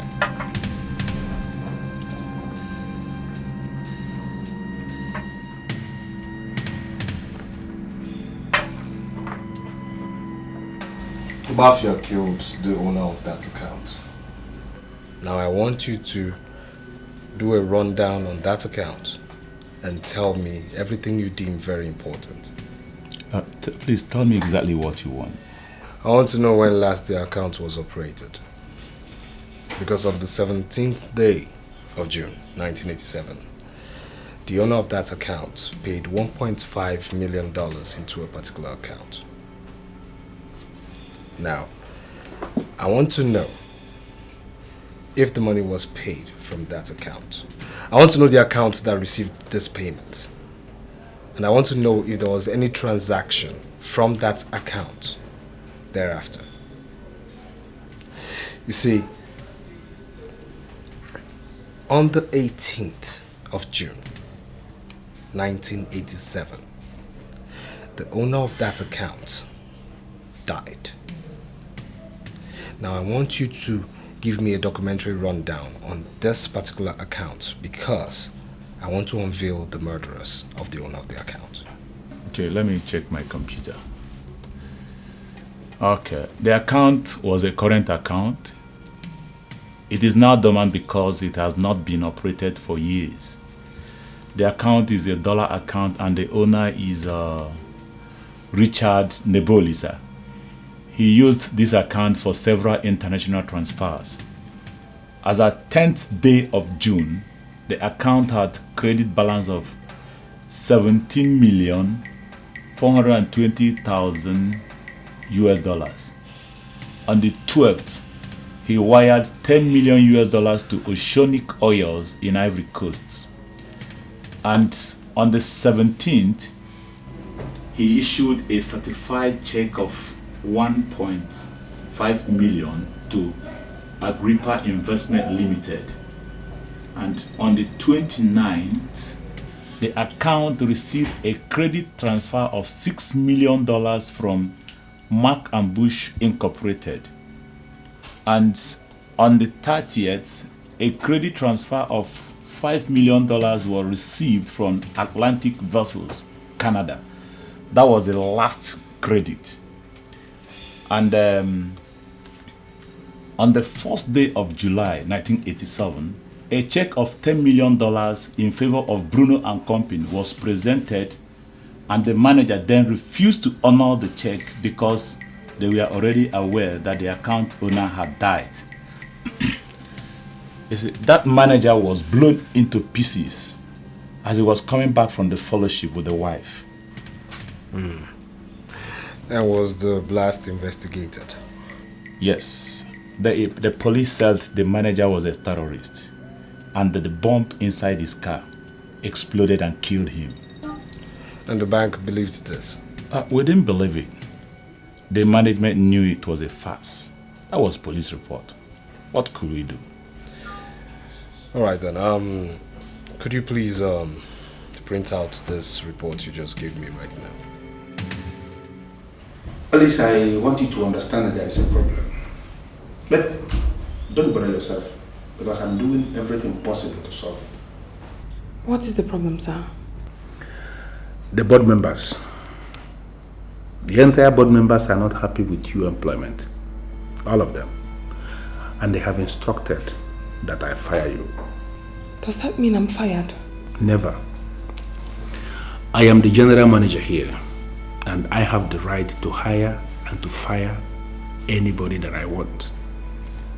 I'm not going to fire you because I want you to be around here with me.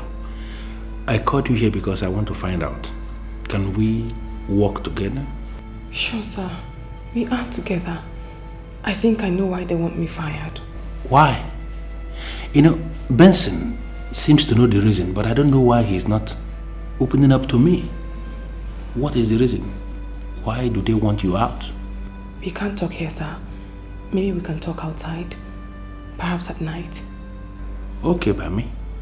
But no matter what happens, I want you to understand that I want you to be around here with me. I'm happy being with you, sir. Thank you very much. So we'll see you later. Yes, sir. Well, Barrister, I don't have any more time to waste. I've already discussed with the bank manager and he says the account has a credit balance of $16.5 million. Whoa. Yes. And the wife's name is there as the next of kin.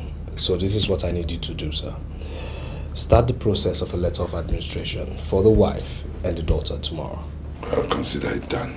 I mean, how can a man have the kind of money we're talking about and then take his family to go and live in that cheap accommodation?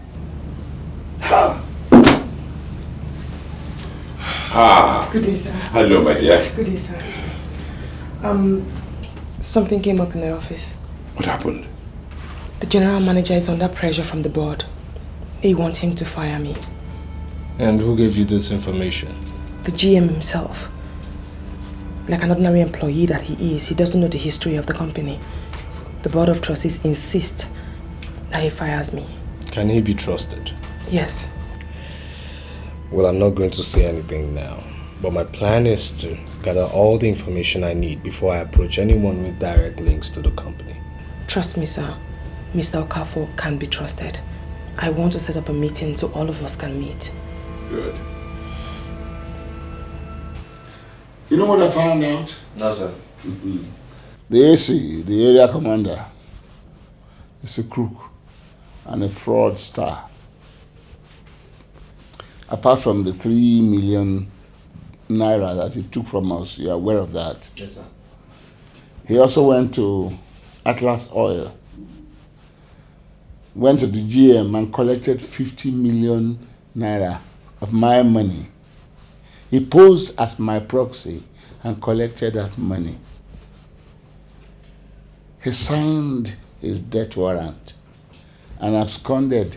Sir, we have searched everywhere for him. There's no trace of him and there's no information about him. Don't worry, my dear. I will deal with that idiot. So, sir, what exactly do you want us to do? Just relax. Nothing for now.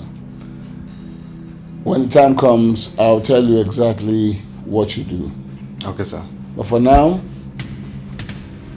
I want you to go to my room and check a memo. Pastor Timothy has finally reported our case, and that account I gave him, account number I gave him, is now frozen. Sir, are you sure of what you're saying?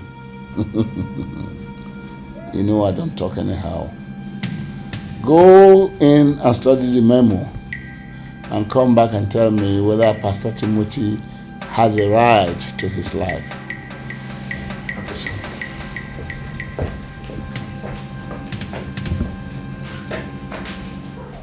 Everybody's gone, and we are still here. I asked you to wait behind this night so that we can talk as friends, as co-managers. You are here before me. I believe you know a lot of things that I don't know. The board members suddenly, they sent me a message asking me that I have to fire my secretary. I don't understand what that means. And I want to find out from you, do you know why? Just about time you are told the truth. You remember I once asked you if you knew anything about the girl you hired you employed as a secretary? You said you didn't. As at the time I asked that question, I didn't know anything about her. And what do you know about her now? Because I still don't know her. I just know that I have a very wonderful secretary who is doing so well, and I like her. She happens to be the daughter of Richard Nebolise, a man the board members of this company used Cardinal Crusade to eliminate. Now, they want you to fire her before she lays her hands on anything that will be detrimental to this company. Are you telling me to my face, with all sense of responsibility, that we have been grooming a company that was founded on questionable foundation? A company that actually murdered her principal investor? Is that what you're telling me? Cardinal Crusade refused any form of outright payoff for their services. They rather went into a perpetual agreement with the board members of this company to be paid on a monthly basis. And that was why I urged you to listen to them when they started this issue of increment in the money we pay them. The land upon which the headquarters of Onward Bank is built belonged to this same man. Of course, Cardinal Crusade delivered the land. And Onward Bank pays also on a monthly basis too. I feel used. As I'm looking at you now, I am very, very angry. Very, very angry with myself. If I had this information you are giving me now, that time I came here, I wouldn't have accepted to do this work. Never. I want you to put yourself in the position of the family members of that man that was murdered. You know, he could be your brother. Have you ever thought about that? I don't get your drift. What are you talking about? Men can suppress justice for some time, but surely men cannot suppress justice forever. I want us to hijack this company and deliver same back to the original owners of the company. You never can tell. We may have better bargain from them than what we have now. You honestly think that hijacking this company is possible? Maybe I think the time is now ripe for me to refer you to that thing I have there. I believe you have seen it severally, but maybe you never pause to ponder what it means. Impossible. It is not a place to stop. It is a starting point to overcome. I want you to get one thing, Benson. It is not impossible. In fact, I don't believe in impossibility. We can hijack this company in justice and fairness and deliver same to the original owners. Then you better believe and know that it can be done.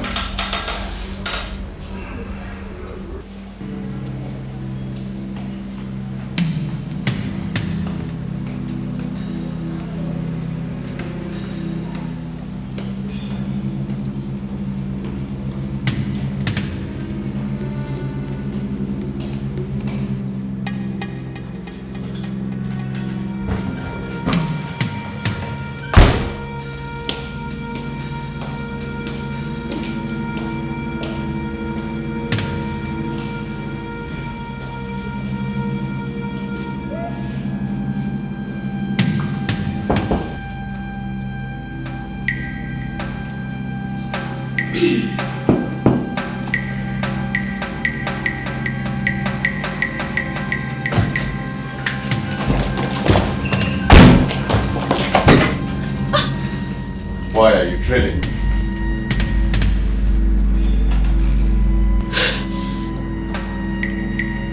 This hotel is surrounded by men of the Cardinal Crusade. Put the gun down and I'll tell you why I'm here. And who told you that I was here? That's ridiculous. You didn't really think you could run away from us. You stole our money. Now, you were going to tell me what makes you think you can play with men that control violence.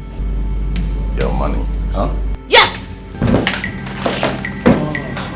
Smart, huh? Smart, eh?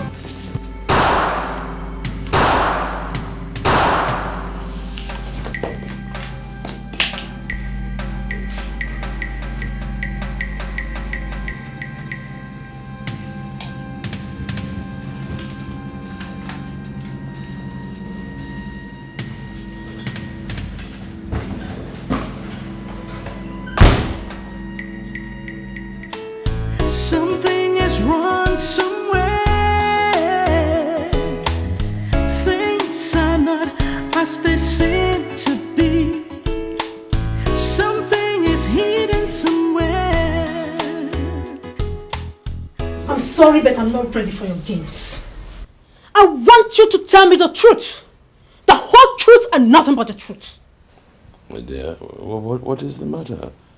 Why are you overworking yourself? You said you wanted to use the empty flats down Osborne Street for guest house. Exactly. So, what is the position now? The position remains the same. That place is still being reserved as guest house. When will you stop lying? Why must you lie to your wife? Why? Are you calling me a liar? Don't try to manipulate me, okay? You know very well that you're lying. And you know I hate lies. What's come over you? You gave that flat to your girlfriend. And she is living there with her mother. Why then are you telling me that the flat is still reserved?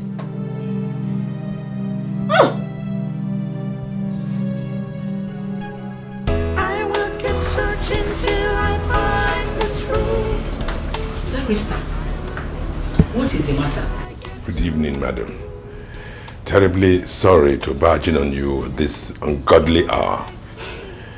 My wife is angry with me because I am keeping my girlfriend and her mother in a flat that we earmarked as a guest house.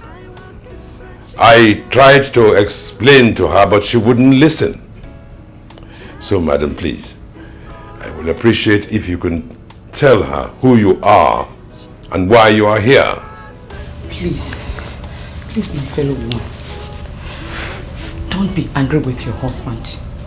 At least my daughter is not his girlfriend. Your husband is only our lawyer. Just our lawyer. He's just helping us to resolve the death of my husband. We have a house of our own. I have my own house. But the police said that we shouldn't stay there anymore. So your husband gave us this place in love. We will still go back to our place.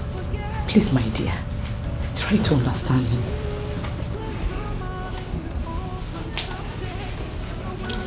You heard? Are you satisfied? I mean, you don't appreciate what you have until you lose it.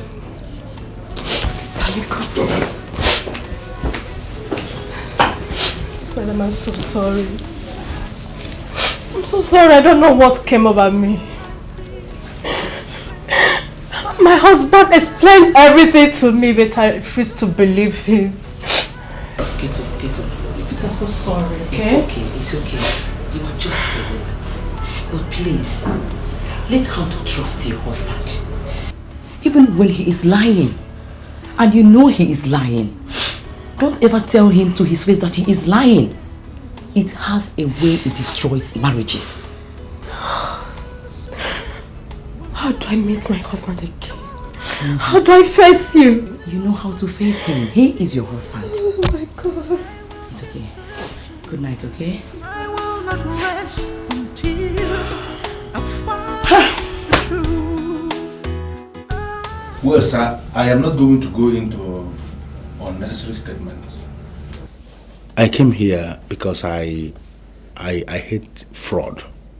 I don't associate myself with fraud, sir. Alicia promised to tell me the reason why the board had ordered me to fire her. She didn't get to speak until I cornered one of my colleagues who told me something that I am sure Alice doesn't even know. What I'm saying, sir, I came to make a specific statement. Whatever thing you think I can do to deliver the company back to the original owners, I am willing, as in extremely willing to do just that. Good. Mr. Okafor, hearing from you now has given me some sort of confidence. I used to look at you as one of the evil men the police are trying to clamp down and destroy. No. I'm glad to hear you're anti-cheating and you're anti-fraud. But here's my next question.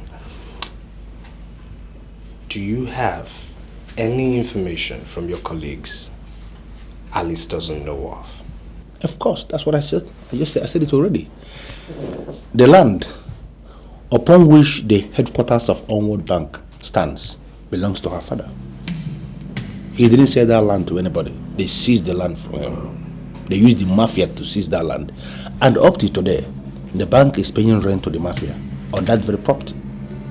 The same thing with our company. Her father was the principal investor.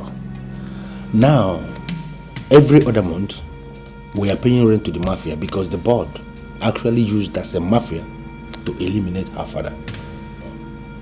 They do not want her around because they know she's very, very relevant in that company. All right. Mr. Okafor, do you have any documents that can prove to a judge in the court of law that your board hired the Mafia to kill late Richard Nebulisa? Well, as I sit here now, I don't have any such document. But if you can come around tomorrow, I am going to open up our storeroom. That is the archives where all the documents are kept. You take your time, you comb through. Hopefully, you may see one or two documents that will give you the opinion that you desire. It can be good, or bad. can bring happiness or sadness. It can solve problems and cause problems. That's money, the power of money. It can put a smile on your face. The information at my disposal is that the area commander died at the hotel Vadaga Limited. The truth is that he actually killed Steph. Yes.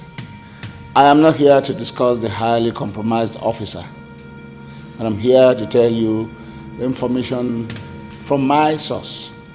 I'm sorry, sir, but we need to understand what you mean by your source.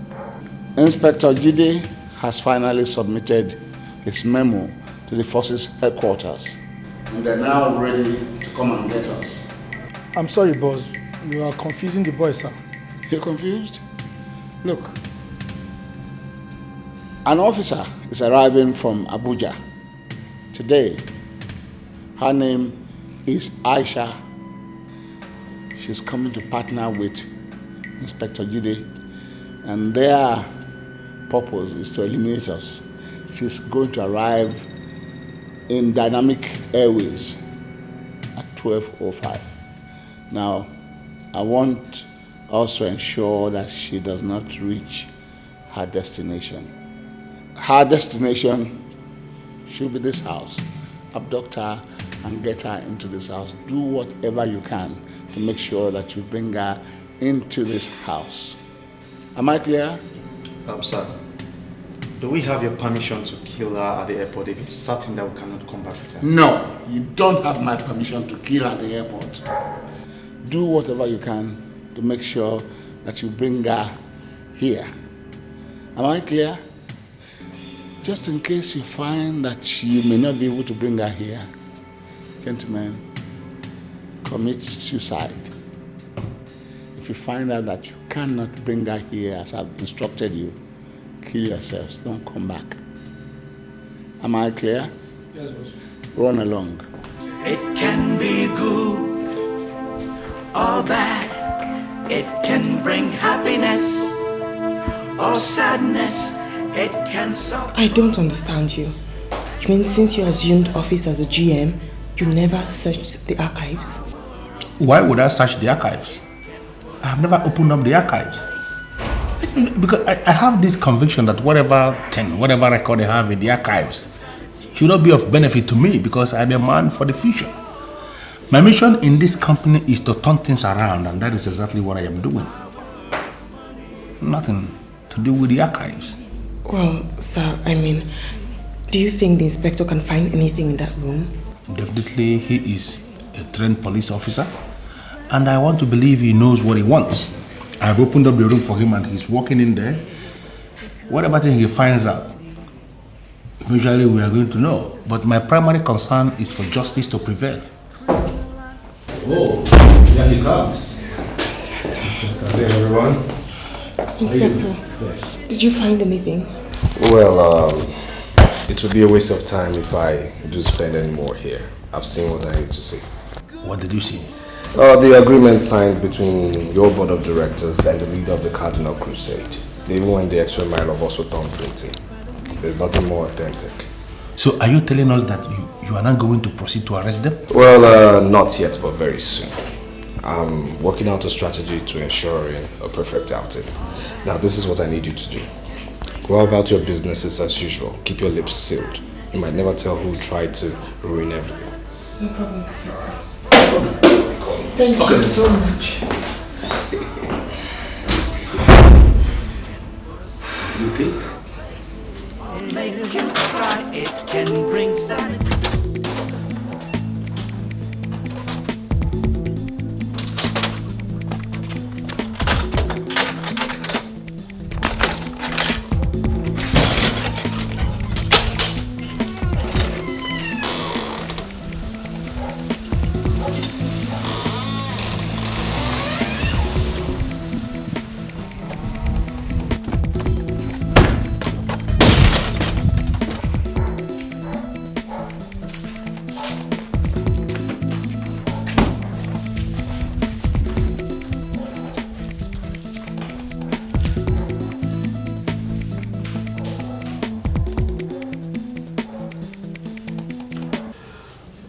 Sir, the area commander has been arrested.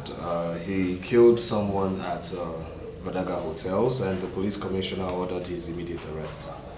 Is he still in your local cell or has he been transferred to the state command? The police commissioner sent some men to pick him up, sir. I do believe that his arrest is a huge step towards curbing down the activities of the mafia in the city, sir. I think I want him transferred to the force headquarters. Then you will have to talk with the police commissioner, sir. Leave that for me. I know what to do. Thank you very much, sir. I'm wondering if I could speak with Aisha on your phone. I've been calling her lines and it's not going through. I'm sorry, sir. I don't understand what you're talking about. Who is Aisha? Aisha is an inspector we sent to partner with you. We've received your report and we know you need an intelligent officer to assist you in your duties. She is due to have landed in your local airport. I've been calling her line and it's ringing no reply. Sir, I am not comfortable with this information. Why? Sir, because I'm not aware you sent anybody, from the force headquarters, sir. Now you know. Ask her to call me as soon as she gets there. Aisha is an intelligent officer and you'll find her a perfect tool in your hands. We are relying on you to get rid of all these criminals and get them arrested and prosecuted. Thank you very much, sir.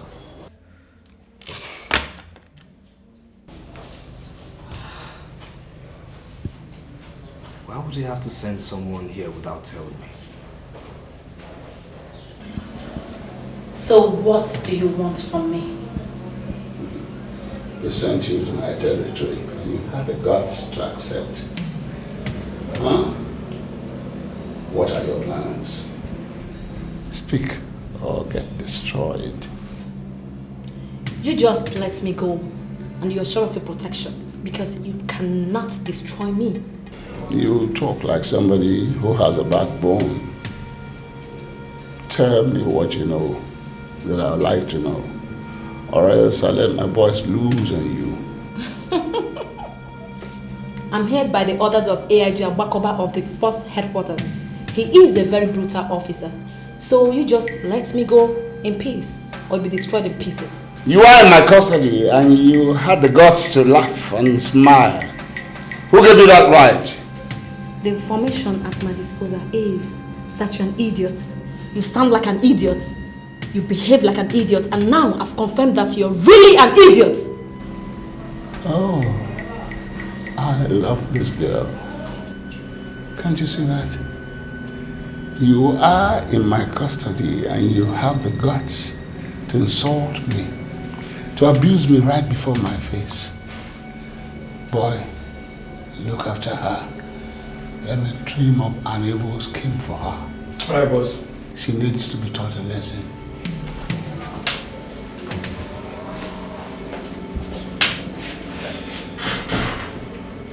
How do you want it? Do you want it soft or real hard? Get out! Get your filthy hands off me! Look, what is your take, Zainab? No, seriously, what is your take? Are you not concerned that an intelligence officer sent from force headquarters is missing? I'm very sorry, sir. But I do not understand why a female partner is sent to you. And what kind of statement is that? AIG Agwakoba himself told me, confirmed it, that an intelligence officer was sent from force headquarters here. And here's my second question. Why would you allow a night of fling affect your sense of judgment? Why? What I shared with you was not just a fling. I gave you myself, and I'm not ready to take it back. I'm just worried that a female partner was sent to you. I'm sorry, Constable, but you have to leave my office now. I will not disobey you. But take it from me. You're the best man I've ever had. Now stop there. Come here. Now listen to me. I am going to arrest you if I fail to see the officer sent from force headquarters. Do you understand me? Arrest me? For what? Because you're giving me this impression that you're the brain behind her sudden disappearance. Now, if I find out you have anything to do with this, you'll be in serious trouble. Do you understand me? What are you saying? Are you saying you do not trust me? Are you saying you want to arrest me? All I am saying is you should pray I see her, else you're in serious trouble. Now leave my office, Constable. Yes, sir.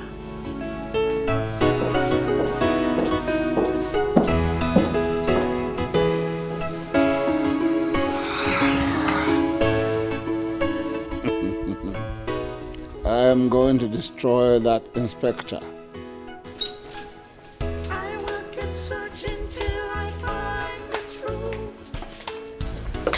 I am ready. Good.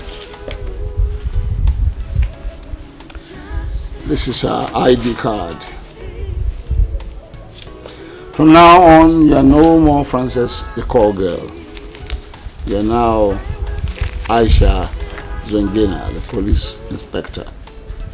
Now, I don't like failures, so don't fail me. I have never failed before. Good. Run along.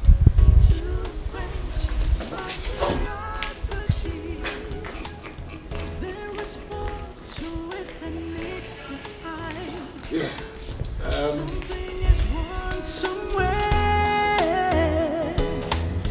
Things are not as they seem to be.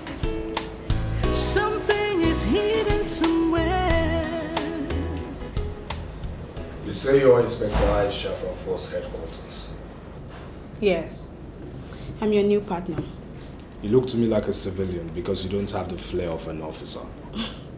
I am an officer. Look, we don't have any time to waste, okay? The instruction is that we go straight to confront the mafia. You don't tell me about instructions. I do understand my instructions.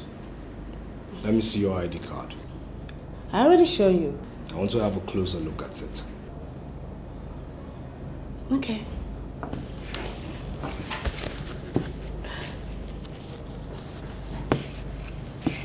This is my ID card. Why do you doubt me?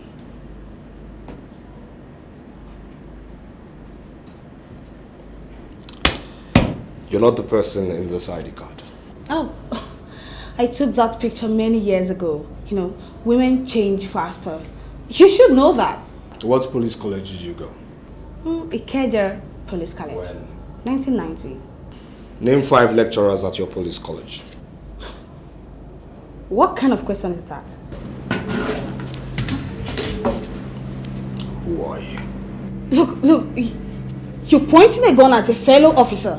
Stand up. I said stand up! Get off that! Now tell me who you are, who sent you, and where is my real partner, Inspector Aisha from Force Headquarters? I am your partner. Why are you embarrassing me? Officers! Officers! Sir! Take this impersonator.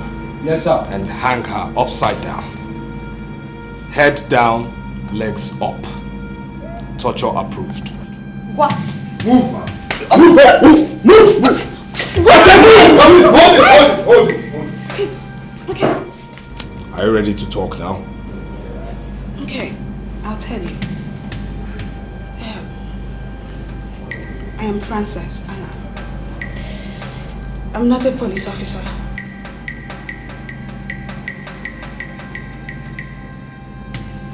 God save us from the mafia. We even have them in the Force Headquarters. I'm sure their contacts in the Force Headquarters must have told them of Inspector Aisha missing. Now I want that impersonator manacled in a secluded cell until further notice. Do you hear me? Yes, sir. Yes, sir. Are you there? Yes, sir. You may dismiss. God. Where could she be? Inspector Aisha. Where are you? What happened? I don't know how she managed to untie her hands, sir. She hit me across the face and I passed out. Only for me to wake up and realize that she's gone, sir. How could you allow yourself to be knocked out by a woman after all the training that I gave you? What's wrong with you? What kind of human being are you? Huh? You're an idiot. Go and get taught. And comb the environment now. Comb everywhere. She can't go far with her pants and bra. Now, do that.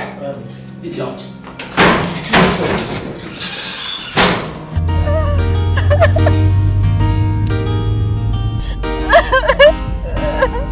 Papa, look at me. Sure? No, where did they go, sir? Central Police Station is not far from here. CPSK? Yes. No, madam, here I go that place, so my pass no day complete. Listen, I'm a police inspector. I was attacked by armed robbers. Look at me now. Just take me there. Nobody will arrest you, I promise. Because of God, though. Yeah, they trust women again. They don't give me away for my life. Just like the sun gradually rises in the morning and shines so bright throughout the day, so will the truth gradually be unveiled. One day. I want you to understand I don't have time. My partner, who was sent from the force headquarters in Abuja, has been kidnapped. Now, we are currently making arrangements to making sure that the ownership of the company gets transferred to Mrs. Richards and her daughter. This is what I want you to do. Call an emergency meeting of all the board of directors, including the leader of the Mafia. Give them a cogent reason why they should meet at your office at the same time. When they're complete, page me. That will not be a problem at all. I can even gather them in 1 hour. You know, all they need to hear is that there is a windfall to be shared, and all of them will gather to share the said windfall. I'll do as you said. Okay. All the things done in the secret will someday come out in the open for all to see. I will keep searching. I will not rest until I find the truth. I will keep searching till I find the truth. Inspector Aisha, I'm sorry for the ordeal you went through. I have to say it's very unfortunate. As we speak, the criminal who was sent to impersonate you is wallowing in cell 4. The leader of the Mafia will soon be arrested with his fellow criminals. There's a strategy in place. Okay, fine. I need to hear the strategy because I cannot wait to lay my hands on this idiot that made me jump down through a very high to the street with only pants and bra. Can you imagine that? Like I said, it's very unfortunate. Take it easy. Alright? You will definitely lay your hands on him. I'll brief you on the strategy. Let's go to the canteen and eat. Okay? You understand that the success of the police is based on planning and information. So, please, if we may go and eat, on me, please.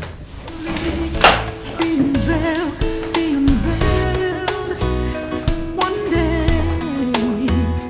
all the things done in the secret will someday come out in the open for all to see. I will keep searching. I will not rest until. Good afternoon, sirs. Good afternoon. Good afternoon. Good afternoon. On behalf of staff and management of this company, I wish to welcome our distinguished board members to this emergency meeting. Mr. Manager, are you telling me that you are the one who is going to address us in this meeting? Huh? You are not qualified to talk to me. I'm sorry, Sir Bruno, but I think the time has come for someone to educate you on justice and fairness. Oh, shut up! What the hell do you know about justice and fairness to educate me about it? Shut up. I'm sorry, Sir Bruno, but we know a whole lot on justice and fairness. We have come to realize that you do not understand anything about justice and fairness. And we have organized this meeting simply to inform you that men can suppress justice sometime, but they cannot surely suppress justice forever. You would have been an ordinary thief if I leveled this place into a rubble. You picked up and buried it. Gentlemen, you're all under arrest for the murders of Richard Nebulisa and Professor Leon, and also attempting to hijack another man's company, actually hijacking his company. Now I advise you keep silent, else anything you say right here and now will be used against you as evidence in the court of law. You won't arrest me. You know who the hell I am? Do you? Boys, who do you think I am? Move them. Yes, sir. Mr. Bob! Move! I move! Oga, dad, move now! None of them. Oga, stand down and sit down! Move and shut the fuck up. Mr. Man, stand up and move. Move right.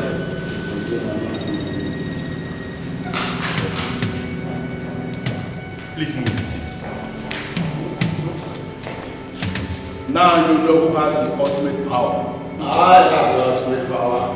This is my city. Stop! Shoot me now! Shut up! Shoot if you want to. Move now! Hey! Move! Don't! I can't move!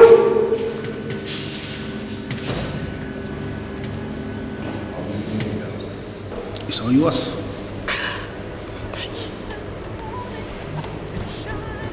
Shut up, shut up. Let's go.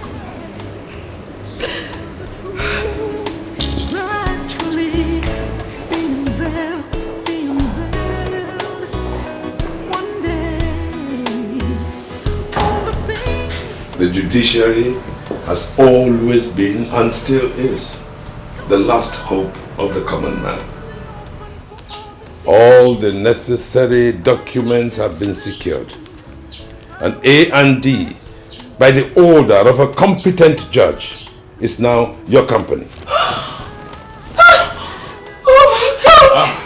It was a rigorous and thorough process, but I am delighted. I am very, very happy to tell you that we are at the end of the tunnel. Thank you very much. On behalf of my chambers, I'd like to congratulate you and welcome you into the world of bliss that your husband, your father, labored to give you. Thank you so much. Thank you, Barrister. I'm so happy. Thank you.